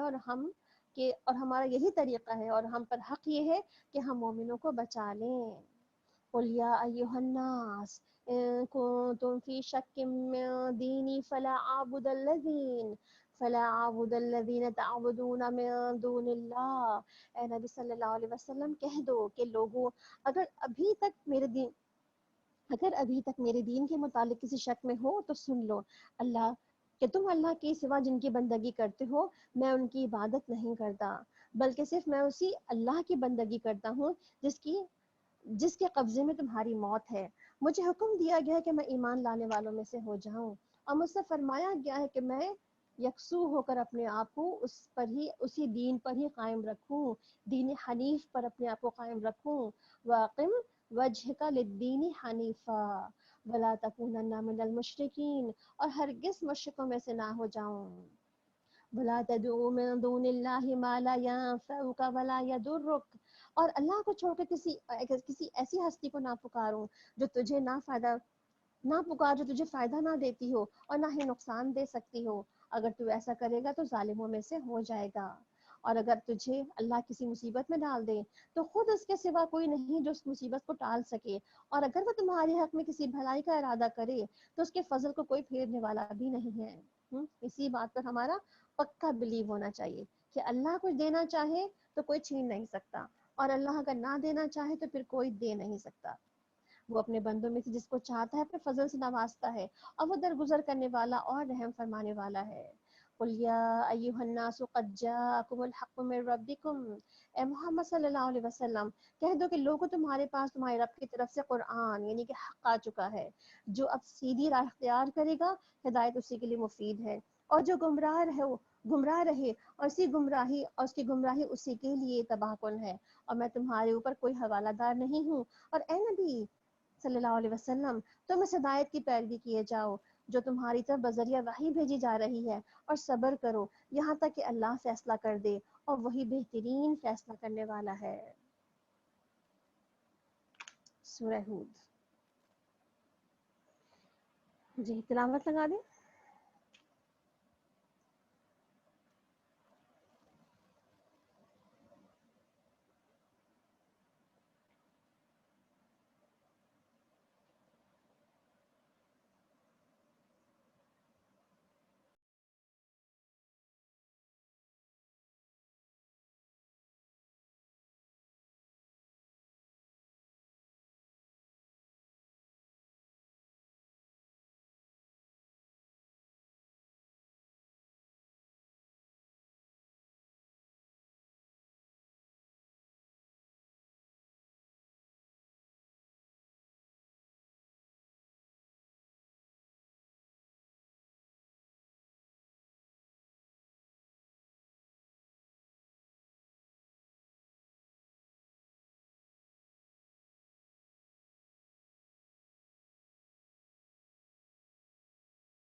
جی الحمدللہ. بسم اللہ الرحمن الرحیم. الف لام را. الف لام را. کتاب احکمت آیاتہ ثم فصلت من لدن حکیم خبیر. الف لام را، فرمان ہے جس کی آیتیں پختہ اور مفصل ارشاد ہوئی ہیں، اور ایک دانا اور باخبر ہستی کی طرف سے ہے، اور ایک دانا اور باخبر ہستی کی طرف سے ہے کہ نہ تم عبادت کرو مگر صرف اللہ کی، اور میں اسی کی طرف تم کو خبردار کرنے والا بھی ہوں اور بشارت دینے والا بھی. اور یہ کہ تم اپنے رب سے معافی چاہو، اس کی طرف پلٹ آؤ تو وہ ایک مدت خاص تک تم کو اچھا سامان زندگی دے گا، اور ہر صاحب فضل کو اس کا فضل بھی عطا کرے گا. لیکن اگر تم منہ پھیرتے ہو تو میں تمہارے حق میں بڑے ہولناک دن کے عذاب سے ڈرتا ہوں. تم سب کو اللہ کی طرف پلٹنا ہے اور وہ سب کچھ کر سکتا ہے. سورہ ہود جو ہے اس کا آغاز بھی جو آپ دیکھ رہے ہیں کہ اس میں بھی اللہ تعالیٰ اپنی کتاب کا تعارف سے بات شروع کر رہے ہیں. اور کتاب کا تعارف کیا ہے؟ محکم بھی ہے اور مفصل بھی. اور اب دیکھ رہے ہیں آپ کہ کتنے احکامات ابھی تک ہم نے سورہ البقرہ، آل عمران سے لے کے اب تک پڑھ لی ہیں، مائدہ میں، النساء میں، ہے نا. اور اس کے بعد سے ہم مفصل آیاتیں جو پڑھ رہے ہیں جس کے اندر تفصیلی بیانات ہیں، اور اس کے اندر جو ہے بہت ساری قوموں کے واقعات اور انبیاءوں کی سرگزشت جو ہے اس کی تفصیلات موجود ہیں. تو اللہ سبحانہ تعالیٰ کیا کہہ رہے ہیں یہاں پر کہ ان سب چیزوں کو جاننے کے بعد کہ یہ کیا آیتیں ہیں اور کون سی کس رب کی طرف سے نازل کردہ ہیں، اور اس کے بعد جو ہے توحید کا ایک حکم چلا آ رہا ہے کہ اللہ کے علاوہ کسی اور کی عبادت نہیں کرنی. اور یہی حکم انشاءاللہ اس پوری صورت میں آپ دیکھیں گے ریپیٹڈلی انبیاؤں نے بھی اس حکم کو ریپیٹ کیا. اور ساتھ میں ایک اور آیت جو ریپیٹڈلی ہمارے پاس ابھی آئے گی آگے، استغفار کی. یعنی کہ سبھی انبیاء جو آگے آئیں گے واقعات میں تو سب کے سبھی اپنی قوموں کے ساتھ یہی کہہ رہے ہوں گے کہ استغفروا ربکم ثم توبوا الیہ، اللہ تعالیٰ کی طرف استغفار کرو اور توبہ کرو تو انشاءاللہ اللہ تعالیٰ تمہارے لیے تمہارے رزق کے دروازے کھولیں گی اور تمہارے لیے برکات کی جو ہے وہ برکات جو ہے تمہارے سر پہ اللہ تعالیٰ اوپر سے نازل فرمائیں گے. تو اگر آپ دیکھیں کہ ہم برکات کے دروازے استغفار سے کیسے کھول سکتے ہیں، تو استغفار کی برکات کی ایک بک ہے جو میرے ہاتھ میں چھوٹی سی کتاب ہے جس میں کچھ نا برکتوں کی اور کچھ استغفار کی نا بہت چھوٹے چھوٹے طریقے بھی لکھے ہوئے ہیں جو عموماً ہمیں شاید پتہ بھی ہوں اور ہو سکتا ہے کہ ہمیں نہ بھی پتہ ہو تو ہم ریوائز کر لیتے ہیں ایک طرح سے. جیسے ہم جب اپنے رکوع کی تسبیحات، جیسے کیونکہ نماز تو ہم دن میں 5 دفعہ پڑھتے ہی ہیں، اپنے رکوع کی تسبیح پڑھتے ہیں تو اس میں آپ دیکھیں ایک تسبیح اور بھی ہے جو ہم سبحان ربی العظیم کے علاوہ کہتے ہیں. وہ کیا ہے؟ سبحانک اللہم ربنا وبحمدک اللہم اغفر لی، اللہم اغفر لی. اور اسی کو 3 دفعہ ریپیٹ کرتے ہیں، اللہم اغفر لی، اللہم اغفر لی، اللہم اغفر لی. تو آپ دیکھیں ہم رکوع کی تسبیح میں بھی استغفار کر سکتے ہیں. اسی طرح آپ دیکھیں کہ سجدے کی تسبیحات جو ہوتی ہیں سبحان ربی الاعلیٰ، اس کے علاوہ بھی استغفار ہے اس کے اندر. اب وہ کیا ہے؟ اللہم اغفر لی ذنبی کلہ دقہ وجلہ واولہ وآخرہ وعلانیتہ وسرہ. یعنی اللہ تعالیٰ میرے تمام گناہ چھوٹے بڑے اگلے پچھلے ظاہر و پوشیدہ سب بخش دے. تو یہ بھی ایک تسبیح ہے جو ہم استغفار میں بخشش کی استغفار کی تسبیح کر سکتے ہیں. اس دفعہ رمضان میں کچھ استغفار کی تسبیحات اپنے ہم نمازوں میں بھی ایڈ کر سکتے ہیں. اسی طرح آپ دیکھیں دونوں سجدے میں جب درمیان میں ہم بیٹھتے ہیں تو اس وقت جو ہے بھی اس وقت بھی تسبیح ہوتی ہے ایک. وہ کیا ہے؟ رب اغفر لی، رب اغفر لی سب سے چھوٹی تسبیح ہے، اتنی یاد رہ جانے والی ہے کہ آپ کو بھول نہیں سکتی. تو آپ جب دونوں سجدوں کے درمیان جب اٹھے تو رب اغفر لی، رب اغفر لی 3 دفعہ اس کو کہہ لیں تو یہ بھی تسبیح ایک ہو جاتی ہے. اور اس کے بعد آپ تشہد میں بیٹھ جائیں تو اس وقت آپ صلی اللہ علیہ وسلم نے جو ہمیں دعائیں سکھائی ہیں اس میں ایک دعا یہ بھی ہے، اللہم انی ظلمت نفسی ظلما کثیرا ولا یغفر الذنوب الا انت فاغفر لی مغفرۃ من عندک وارحمنی انک انت الغفور الرحیم. تو استغفار کی بات تو ہم بہت دنوں سے مسلسل کر ہی رہے ہیں اور آج بھی استغفار کی کثرت نظر آئے گی ہمیں اس صورت کے اندر. تو ہم نے کچھ جگہیں دیکھ لی ہیں کہ جہاں پر بھی ہم بہت ہی کانشیسلی استغفار کر سکتے ہیں، اور بہت کچھ ہے اس کے اندر. اس کتاب کے اندر انشاءاللہ اس کا PDF آپ کے ساتھ شیئر کر لیں گے تو آپ اس کو مزید دیکھ لیجئے گا کہ استغفار کے اس میں بہت تفصیل سے اس کتاب کے اندر استغفار کے بارے میں باتیں لکھی ہوئی ہیں دعاؤں کے علاوہ بھی. تو انشاءاللہ اس کو پڑھنے سے بہت فائدہ آپ کو ہوگا، اور بہت سی استغفار کی دعائیں اور جگہیں مقامات اور طریقے مل جائیں گے آپ کو انشاءاللہ کرنے کے لیے. 12واں پارہ. دیکھو یہ لوگ اپنے سینوں کو موڑتے ہیں تاکہ اسے چھپ سکیں. خبردار کہ جب یہ لوگ اپنے آپ کو کپڑوں سے ڈھانکتے ہیں تو اللہ ان کے چھپے کو بھی جانتا ہے اور کھلے کو بھی جانتا ہے، اور وہ تو ان کے رازوں سے بھی واقف ہے جو ان کے سینوں میں ہیں۔ وَمَا مِن دَابَّةٍ فِي الْأَرْضِ إِلَّا عَلَى اللَّهِ رِزْقُهَا، زمین میں چلنے والا کوئی جاندار ایسا نہیں جس کا رزق اللہ کے ذمے نہ ہو۔ تو آپ دیکھیں ہمارا رزق کس کے ذمے ہے؟ اللہ کے ذمے ہے، اور وہی رزق ہے نا جس کے پیچھے ہم بھاگ رہے ہوتے ہیں، دوڑ رہے ہوتے ہیں، اور دنیا میں صبح اور شام کر رہے ہوتے ہیں۔ اللہ تعالیٰ کیا فرما رہے ہیں کہ ہمارا رزق بھی اللہ کے ہی ذمے ہے، ساری جانداروں کی طرح، سارے اللہ تعالیٰ کی مخلوق کی طرح۔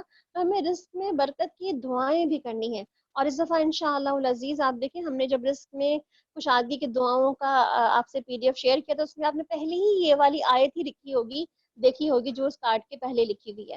حصول رزق کی سے بہت ساری دعائیں ہیں، انشاءاللہ العزیز اس کو اپنی رمضان میں بھی اس اپنی دعاؤں کو شامل رکھیے گا، اپنے رزق میں برکتوں کے لیے، اور حلال و طیب رزق کے لیے، اپنی اولاد کے رزق میں برکت کی دعا مانگے گا، اپنے بڑھاپے کے میں بھی اپنے وسیع رزق کی دعا مانگے گا، اور اپنے رزق کے ذریعے بھی استغفار کی دعا بھی مانگے گا، تو انشاءاللہ اللہ تعالیٰ ہمارے رزق کے دروازے بھی کھول دے گا اور ہمارے رزق میں برکتیں بھی عطا کرے گا۔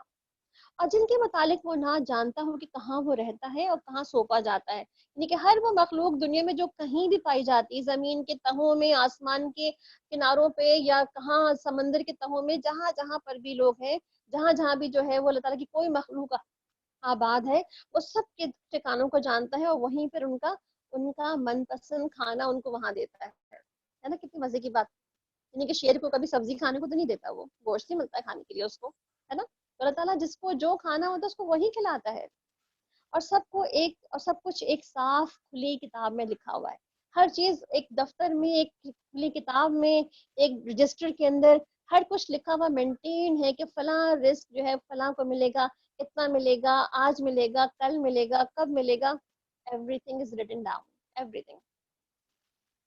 اور وہی ہے جس نے آسمانوں اور زمین کو 6 دنوں میں پیدا کیا، پھر جب اس سے پہلے اس کا عرش پانی پر تھا، کیا یعنی کہ اللہ تعالیٰ کیا فرما رہے ہیں، اس کا عرش پانی پہ تھا۔ عبداللہ بن عمر کہتے ہیں کہ اللہ نے زمین اور آسمان جب بنا لیے تو اپنا تو 7ویں آسمان پر پانی بنایا، اور پانی پر پھر اپنا عرش بنایا، اور پھر اس عرش کے اوپر سب سے جو انتہائی بلند و بالا جگہ ہے، پھر یعنی کہ وہاں پھر وہ مستوی ہو گیا۔ پھر اللہ نے باقی چیزوں کو تخلیق کیا، کائنات کی تخلیق کا بھی ایک خاص مقصد رکھا اس نے، جو تخلیق ہمیں آج نظر آتی ہے، اور جس طرح ساری مخلوق دنیا میں موجود ہے، یعنی کہ اللہ تعالیٰ نے نہ صرف یہ کہ دنیا کی تمام مخلوقات کی تخلیق کی ہے، بلکہ اپنا عرش بھی اللہ سبحانہ تعالیٰ نے تخلیق کیا ہے، تاکہ تم کو آزما کر دیکھے تم میں سے کون بہتر عمل کرنے والا ہے۔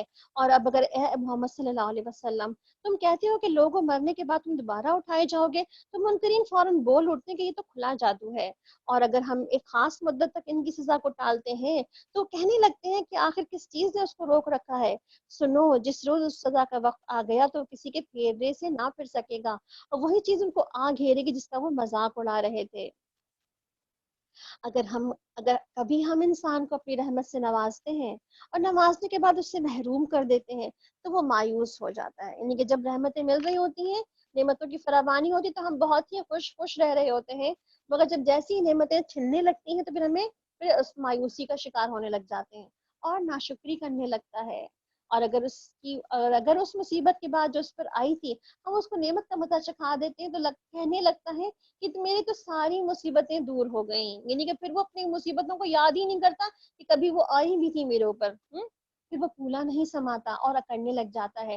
اور اس عیب سے پاک اگر کوئی ہے تو بس وہ لوگ جو صبر کرنے والے ہیں اور نیکوکار لوگ ہیں، یعنی کہ وہ صبروا وعملوا الصالحات، 2 کوالٹی، یعنی کہ نیک عمل صبر کے ساتھ جڑا ہوا ہے۔ اس کا مطلب ہے کہ آج ہم نیک عمل کو اپنی صبر کے ساتھ جوائن کر کے بھی دیکھیں گے، کیونکہ پہلے ہم نے نیک عمل کو استغفار کے ساتھ جوائن کر کے دیکھا تھا، اب ہم نیک عمل کو اپنے صبر کے ساتھ جوائن کر کے دیکھتے ہیں۔ اللہ تعالیٰ کیا فرما رہے ہیں، جیسے وہی لوگ ہیں جو نیک عمل کے ساتھ صبر بھی کرتے ہیں، اور وہی لوگ ہیں جن کے لیے درگزر بھی ہے اور بڑا اجر بھی، یعنی کہ صبر و عامل الصالحات ہوگا جبھی مغفرت اور اجر کبیر بھی ملے گا۔ تو اے پیغمبر صلی اللہ علیہ وسلم کہیں ایسا نہ ہو کہ تم ان چیزوں میں سے کسی چیز کو چھوڑ دو جو تمہاری طرف وحی کی جا رہی ہے، اور اس بات پر دل تنگ ہو کے وہ کہیں گے کہ اس شخص پہ کوئی خزانہ کیوں نہ اتار دیا گیا، یا یہ کہ ان کے ساتھ کوئی فرشتہ کیوں نہ آیا، تم تو محض خبردار کرنے والے ہو، اور آگے ہر چیز کا حوالہ دار تو اللہ ہی ہے، یہ اصل کارساز تو اصل چیزوں کا مالک اور اصل چیزوں کی ہر چیز کو دیکھ بھال کرنے والا تو اللہ کی ذات ہی ہے۔ کیا یہ کہتے ہیں کہ پیغمبر نے یہ کتاب خود لکھ لی ہے، یعنی خود ہی بنا کے لکھ کے لے آیا ہے؟ کہو کہ اچھا اگر یہ بات ہے تو اس جیسی کوئی گڑھی ہوئی 10 صورتیں بنا لاؤ، یعنی اوپن چیلنج ہے۔ کوئی کہتا ہے کہ اللہ تعالیٰ نے یہ کتاب نہیں نازل کی، آپ صلی اللہ علیہ وسلم نے خود ہی لکھ لی تھی، صحابہ کرام نے لکھ دی ہے بعد میں، یا کوئی اور آ کے لکھا پڑھا چلا جاتا ہے، تو اللہ تعالیٰ کیا فرمائے؟ اوپن چیلنج ہے، کوئی 10 صورتیں بنا لاؤ، ٹھیک ہے، چھوٹی چھوٹی بنا لاؤ، کوئی حرج نہیں ہے، اور اللہ کے سوا جو جو تم جن جن کو تم مدد کے لیے پکار سکتے ہو ان کو بھی بلا لو، یعنی اگر تم واقعی تم چاہتے ہو اور لوگوں کو بلانا تو ان کو بھی بلا لو اگر تم سچے ہو۔ اب اگر وہ تمہاری مدد کو نہیں پہنچتے تو جان لو کہ یہ اللہ کے علم سے نازل ہوئی ہے، اور یہ کہ اللہ کے سوا کوئی حقیقی معبود نہیں ہے، پھر کیا تم سر تسلیم خم کرتے ہو، یعنی فرما بردار ہو، مان جاتے ہو؟ تو جو لوگ بس اس دنیا کی زندگی اس کی خوشنمائیوں کے طالب ہوتے ہیں، ان کی کارگزاری کا سارا پل ہم انہیں یہیں دے دیتے ہیں، اور اس میں سے کوئی ان کے ساتھ کوئی کمی نہیں کی جاتی، مگر آخرت میں ایسے لوگوں کے لیے آگ کے سوا کچھ نہیں ہے۔ جو کچھ انہوں نے دنیا میں بنایا وہ سب کچھ جو ہے ضائع ہو گیا، اور اب ان کا سارے کا سارا کیا دھرا محض باطل ہے، یعنی کہ سب کچھ کیا کرایا ختم ہو گیا۔ پھر بھلا وہ شخص جو اپنے رب کی طرف سے ایک صاف شہادت رکھتا تھا، اس کے بعد ایک گواہ بھی پروردگار کی طرف سے اور آ گیا، اور پہلے موسیٰ علیہ السلام کی کتاب رہنما اور رحمت کے طور پر آئی تھی اور موجود بھی تھی، یعنی کہ اللہ تعالیٰ کیا فرما رہے کہ جب آپ صلی اللہ علیہ وسلم کی کتاب آئی تو اس سے پہلے وہ کتاب موجود بھی تھی، اس کو لوگ پڑھتے بھی تھے، تو کیا کہا جا رہا ہے کہ پھر اس کو کون انکار کر سکتا ہے اس کتاب کا جو اب آئی ہے؟ ایسے لوگ تو اس پر ایمان ہی لائیں گے، یعنی کون ایمان لائے گا اس کے اوپر؟ جو آپ صلی اللہ علیہ وسلم کو مان جائے گا، یعنی کہ پہلے بھی کتابیں آتی تھیں، ایسا نہیں کہ دنیا میں پہلی کتاب ہی آئی تھی، اس سے پہلے کئی کتابیں آ چکی تھیں، تو اللہ تعالیٰ کیا فرما رہے کہ اس پہ وہی لوگ اس پہ ایکسیپٹ کریں گے جو مان جائیں گے، اور انسانی گروہ میں سے جو کوئی اس کا انکار کرے گا تو اس کے لیے جس جگہ کا وعدہ ہے وہ دوزخ ہے۔ بس اے نبی صلی اللہ علیہ وسلم تم اس چیز کی طرف سے کسی شک میں نہ پڑنا، یہ حق ہے تمہارے رب کی طرف سے، مگر اکثر لوگ نہیں مانتے۔ اس شخص سے بڑھ کر بڑا ظالم اور کون ہوگا جو اللہ پر جھوٹ گڑے؟ ایسے لوگ اپنے رب کے سامنے پیش ہوں گے اور گواہی دیں گے کہ یہ ہیں وہ لوگ جنہوں نے اپنے رب پہ جھوٹ گڑا تھا۔ سنو، اللہ کی لعنت ہے ظالموں پر، ان ظالموں پر جو اللہ کے راستے سے لوگوں کو روکتے ہیں اور ان راستوں کو ٹیڑھا کرنا چاہتے ہیں، نہ صرف کہ روکتے ہیں بلکہ ٹیڑھا بھی کرنا چاہتے ہیں، اور آخرت کا انکار کرتے ہیں، اور زمین میں اللہ کو بے بس کرنے والے نہ تھے، نہ اللہ کے مقابلے میں کوئی ان کا حامی تھا۔ انہیں اب دوہرے عذاب کا مزہ دیا جائے گا، یعنی کہ دوہرا عذاب، ایک خود بھٹکنے کا، دوسروں کو بھٹکانے کا بھی۔ وہ نہ کسی کی سن ہی سکتے ہیں اور نہ ہی خود ہی میں کچھ سوچتا ہے۔ یہ وہ لوگ ہیں جنہوں نے اپنے آپ کو گھاٹے میں ڈال رکھا ہے، وہ سب کچھ ان سے کھو گیا جو انہوں نے گڑھ رکھا تھا، یعنی کہ سب کچھ جو بنا رکھا تھا، فلاں چھڑا لے گا، بچا لے گا، کسی کے جھنڈے تلے چلے جائیں گے، یا جو بھی سوچ رکھا تھا میں یہ کہہ دوں گا، میں وہ کہہ دوں گا، وہ سب کا سب جو ہے وہ اس وقت ہوا ہو جائے گا۔ کوئی شک نہیں کہ وہی آخرت میں سب سے بڑھ کر گھاٹے میں رہنے والے ہیں۔ رہے وہ لوگ جو ایمان لائے اور جنہوں نے نیک عمل کیے اور اپنے رب ہی کے ہو کر رہے۔ اب دیکھیں، اب نیک عمل کے ساتھ ایک اور اضافہ ہو گیا یہاں پر، وہ کیا ہے؟ عمل الصالحات کے ساتھ وَأَخْبَتُوا، اور اللہ کے ہی ہو کے رہنے والے۔ اخبات کہتے ہیں بیسیکلی کہ انسان اپنے گناہوں پہ استغفار کرتا ہو، اپنی عمل صالح کرتا ہو، اور اللہ تعالیٰ کی رضا مطلوب ہوتی ہو اس کو ہمیشہ، تو وہی جو ہے وہ رب کا تقرب پانے کی کوشش میں لگا رہتا ہو، تو وہی جو ہے وہ نیک عمل کر کے اپنے عمل کو بچا بھی سکتا ہے۔ یقیناً یہی لوگ جنتی ہیں اور جنت میں ہمیشہ رہیں گے۔ ان دونوں فریقوں کی مثال ایسی ہے جیسے ایک آدمی تو ہو اندھا اور بہرا اور دوسرا ہو دیکھنے اور سننے والا، کیا دونوں برابر ہو سکتے ہیں؟ کیا تم کوئی سبق نہیں لیتے؟ ہم نے نوح علیہ السلام کو اس کی قوم کی طرف بھیجا تھا۔ اب یہاں سے جو ہے قوموں کے واقعات کچھ جو ہے شروع ہو رہے ہیں کہ ڈفرنٹ قوموں کی طرف انبیاء جب گئے تو انہوں نے کیا جواب دیا لوگوں نے۔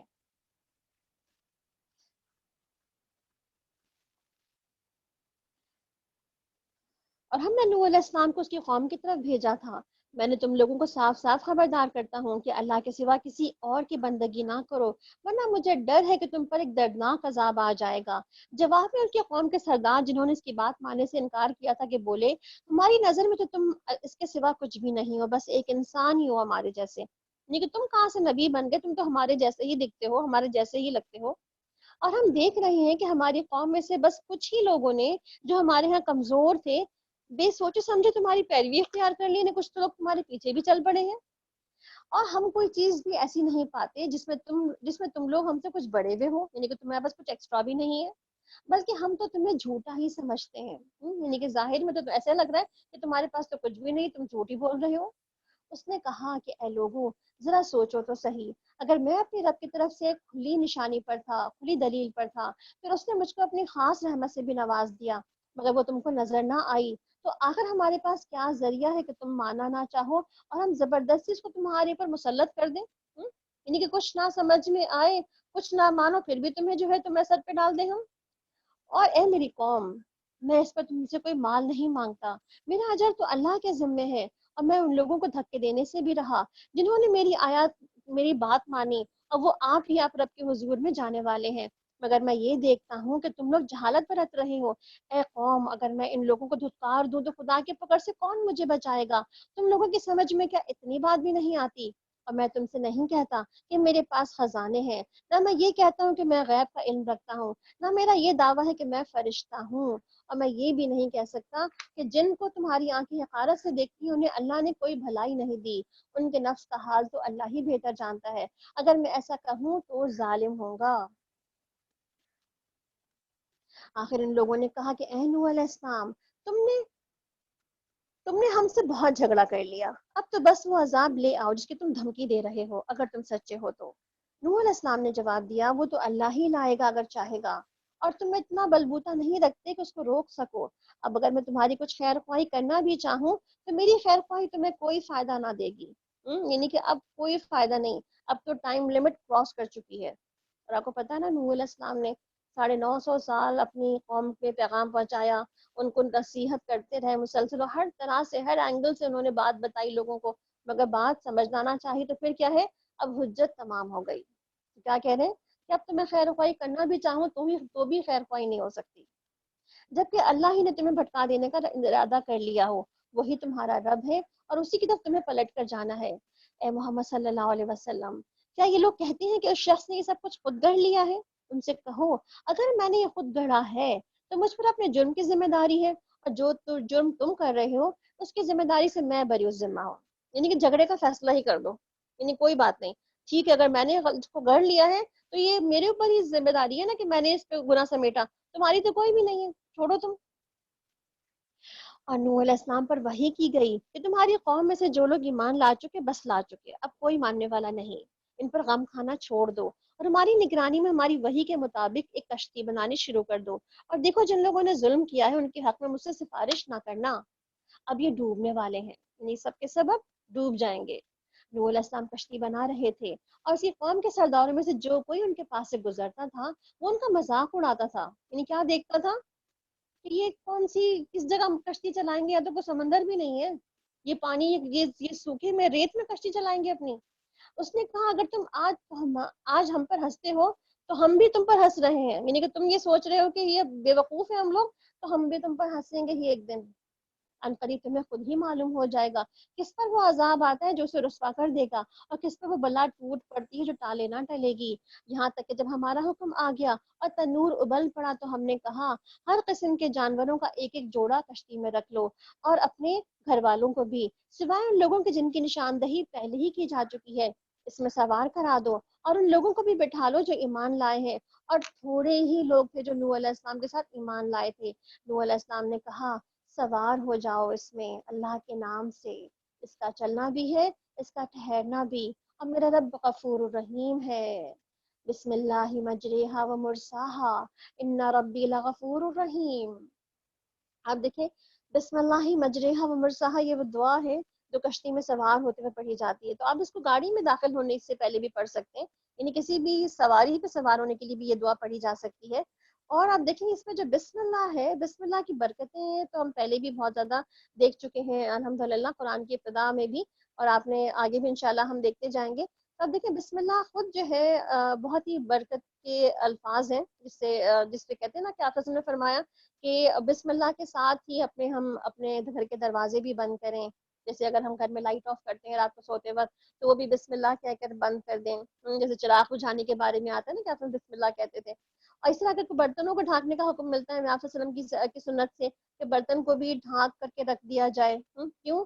اس لیے کہ کہتے ہیں کہ سال میں ایک دفعہ کسی رات میں ایک وبا اترتی ہے جو کہ جو کسی کھلے برتنوں میں گھس جاتی ہے اور اس کے بعد پھر وہاں ان کے بندوں کو لگ جاتی ہے.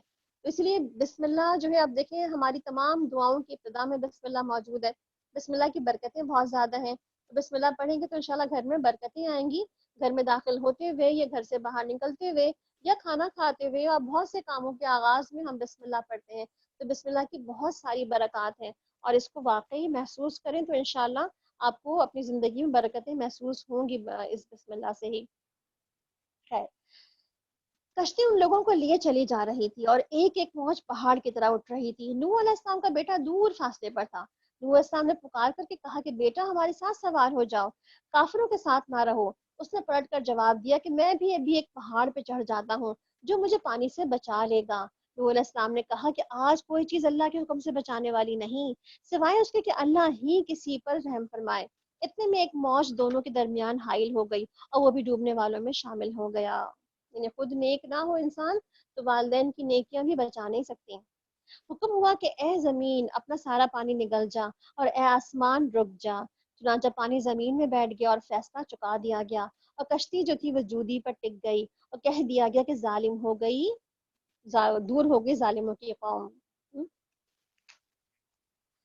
وَنَادَى نُوحٌ رَبَّهُ قَالَ رَبِّ إِنَّ ابْنِي مِنْ أَهْلِي.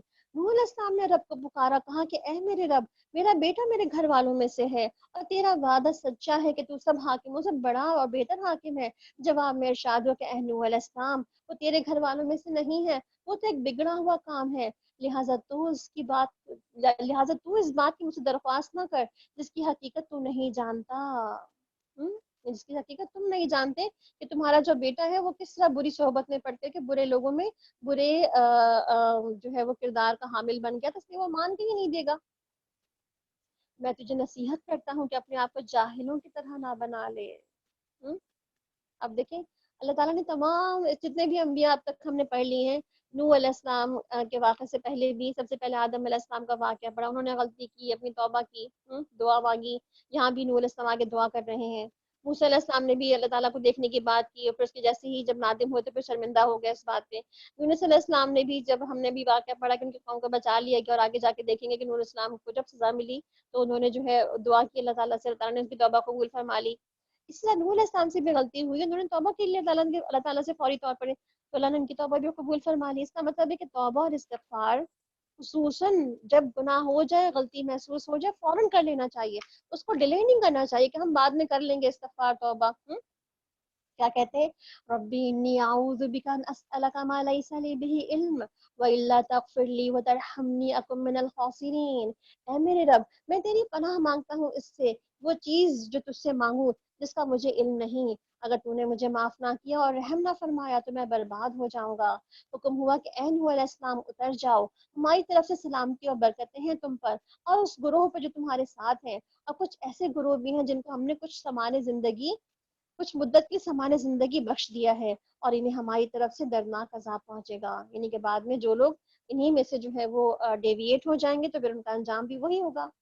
اے محمد صلی اللہ علیہ وسلم، یہ غیب کی خبریں جو ہم تمہاری طرف وحی کر رہے ہیں، اس سے پہلے نہ تم ان کو جانتے تھے اور نہ تمہاری قوم. بس صبر کرو اور انجام کار متقیوں کے حق میں ہی بہتر ہوتا ہے. وَإِلَىٰ عَادٍ أَخَاهُمْ هُودًا، اور عاد کی طرف ہم نے ان کے بھائی ہود علیہ السلام کو بھیجا. اس نے کہا کہ اے میری قوم، اللہ کی بندگی کرو، تمہارا کوئی الہ اس کے سوا نہیں ہے، تم نے محض جھوٹ گھڑ رکھے ہیں.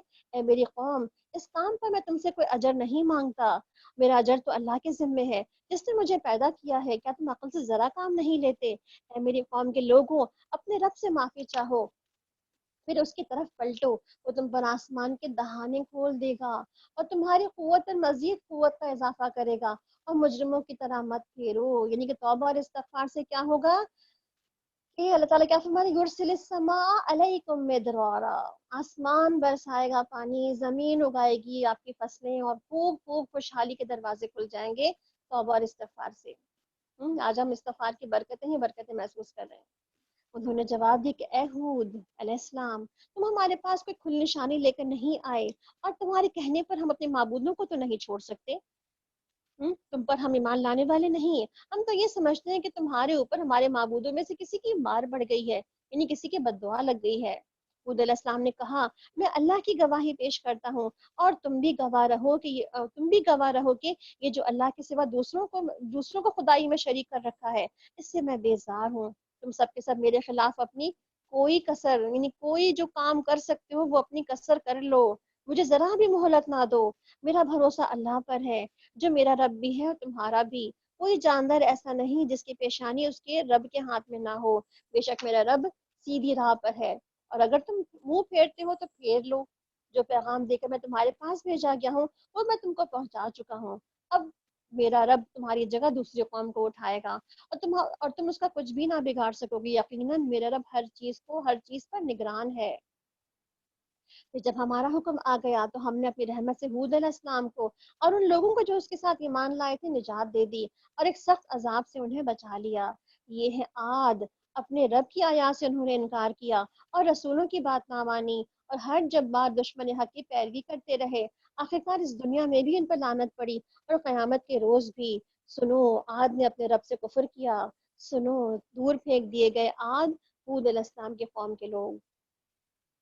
اور سمود کی طرف ہم نے ان کے بھائی صالح علیہ السلام کو بھیجا، اس نے کہا، اے میرے قوم کے لوگوں، اللہ کی بندگی کرو، اس کے سوا تمہارا کوئی الہ نہیں ہے، اور وہی ہے جس نے تم کو زمین سے پیدا کیا ہے اور یہاں تم کو بسایا ہے۔ اور کیا کہا، فاستغفروا ثم توبوا الیہ ان ربی قریب مجیب، لہٰذا تم اسی سے معافی چاہو اور اسی کی طرف پلٹ آؤ، یقیناً میرا رب قریب بھی ہے اور دعاؤں کا جواب دینے والا بھی ہے۔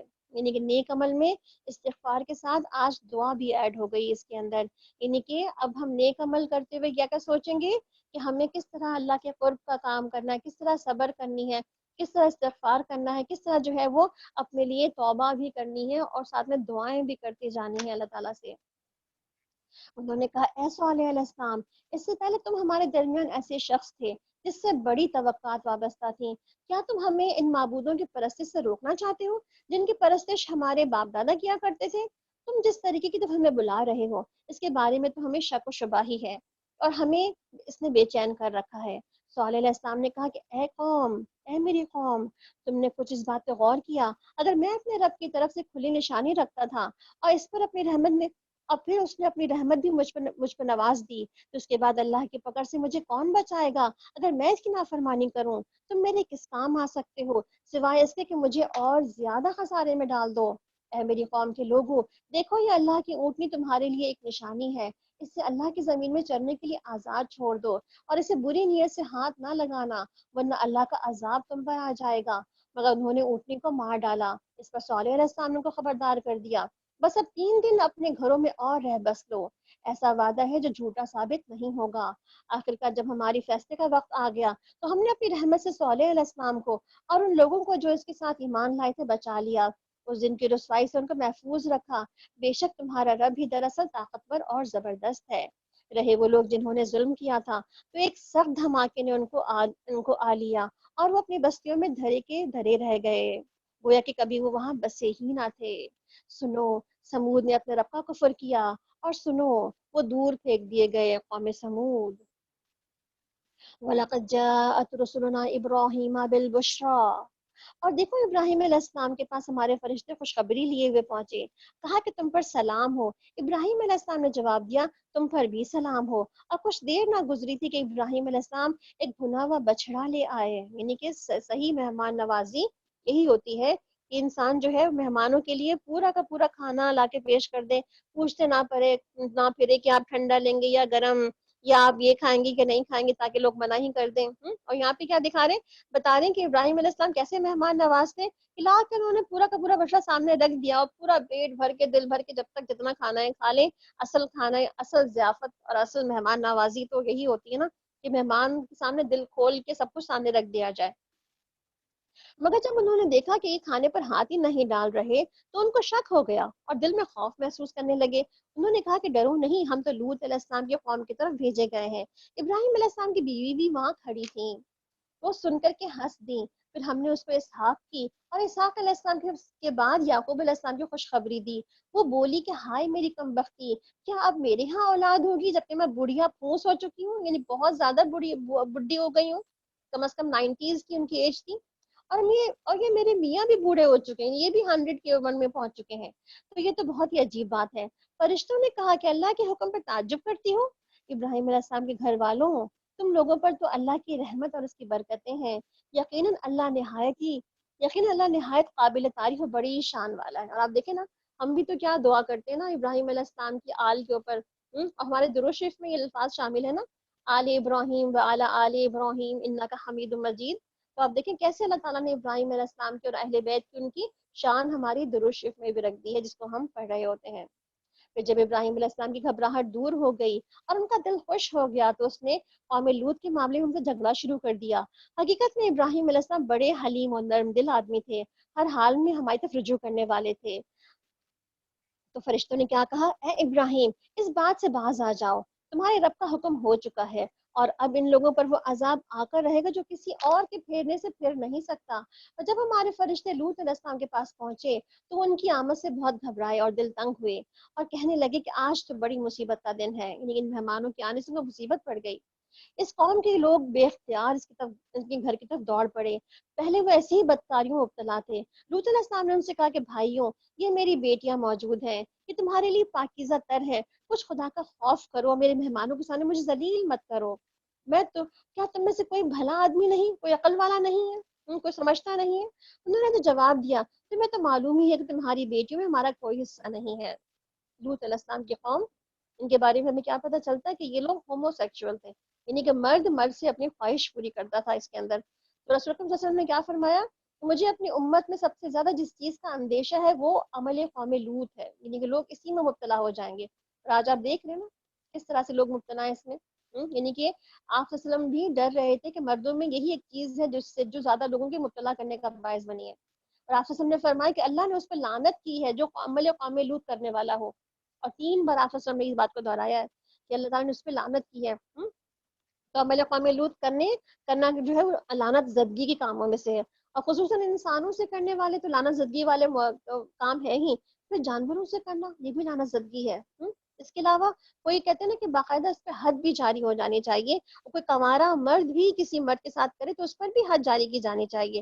اور آپ صلی اللہ علیہ وسلم نے اپنے زمانے میں یہ کہا کہ سب کو جو فاعل و مفعول دونوں جو کرنے والے ہیں اور کیے جانے والے ہیں، دونوں کو یہ قتل کر دو، یعنی کہ اکٹھا ان کو سنسار کر دیا جائے، ان کو سارے عذاب ان پہ اکٹھے کر دیے جائیں.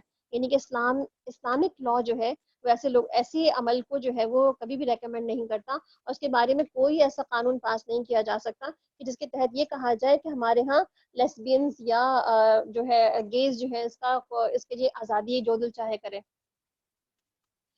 تو یہ بھی، اور تو یہ بھی جانتا ہے کہ ہم کیا چاہتے ہیں. یعنی ان کی قوم کس بات پہ ڈٹی ہوئی تھی کہ تمہیں تو پتہ ہی ہے کہ ہمیں مردوں سے عورتوں سے کچھ نہیں چاہیے، ہمیں تو مرد چاہیے ہوتے ہیں. لوط علیہ السلام نے کہا، ان کے کہتے ہیں نا کہ بے غیرتی جب انسان کی انتہائی حد پہ پہنچ جاتی تو وہ کھلا اظہار کرنا شروع کر دیتا ہے.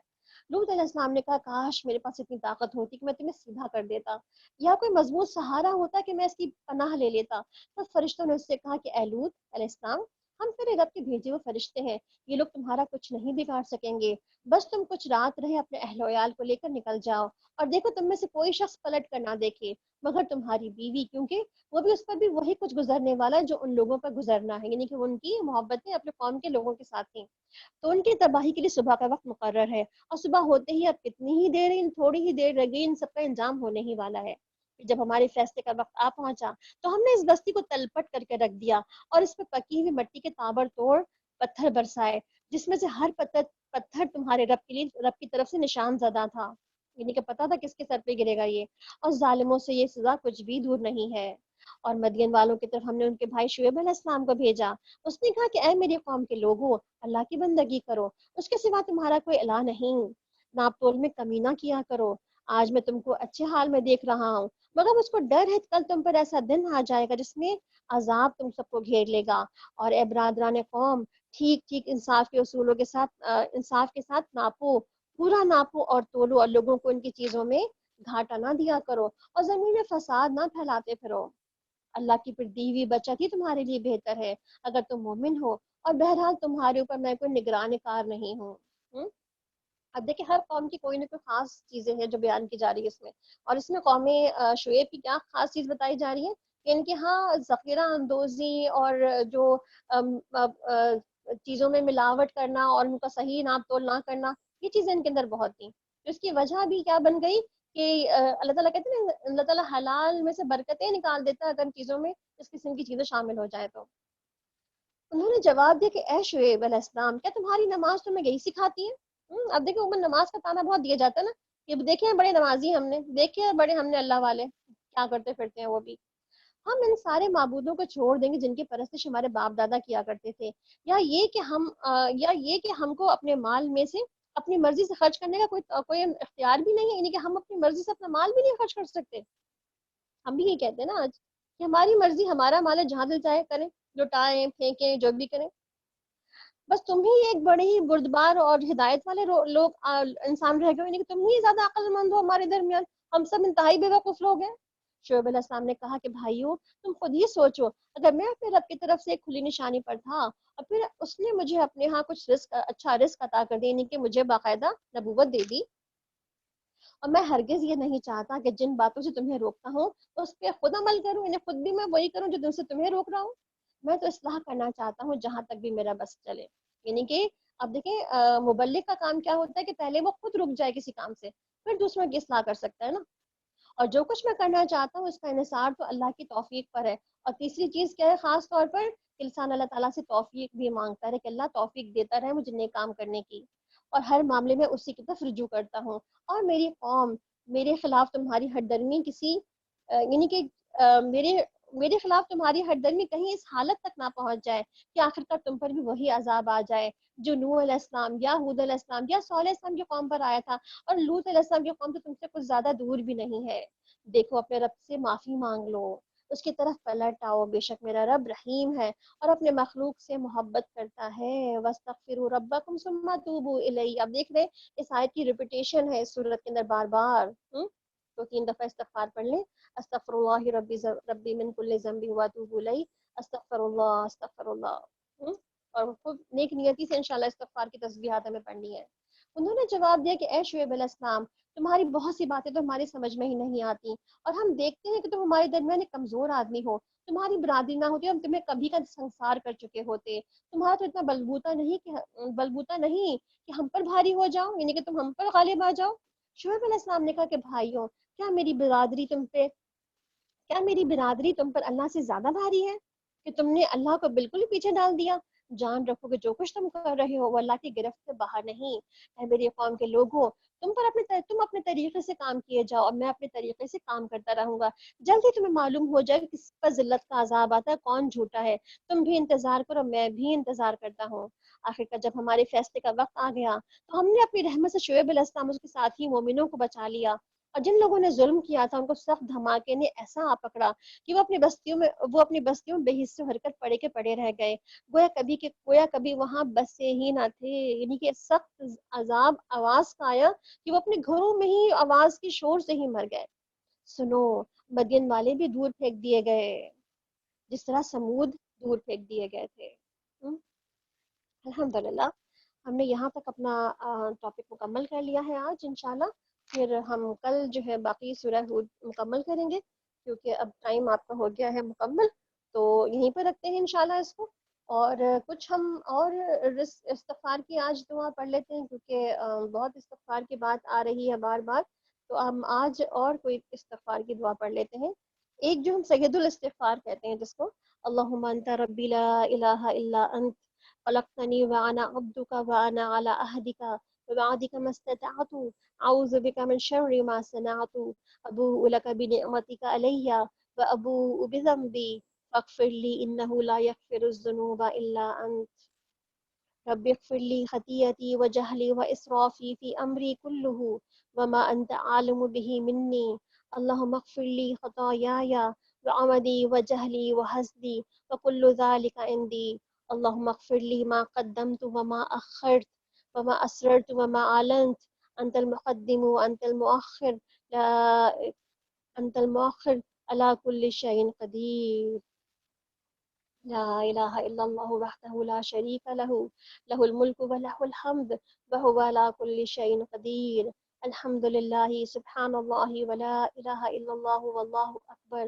ولا حول ولا قوة الا باللہ اللہم اغفر لی اللہم اغفر لنا اللہم اغفر لنا اللہم اغفر لنا سبحانک اللہم وبحمدک اشہد ان لا الہ الا انت استغفرک واتوب الیک السلام علیکم ورحمۃ اللہ وبرکاتہ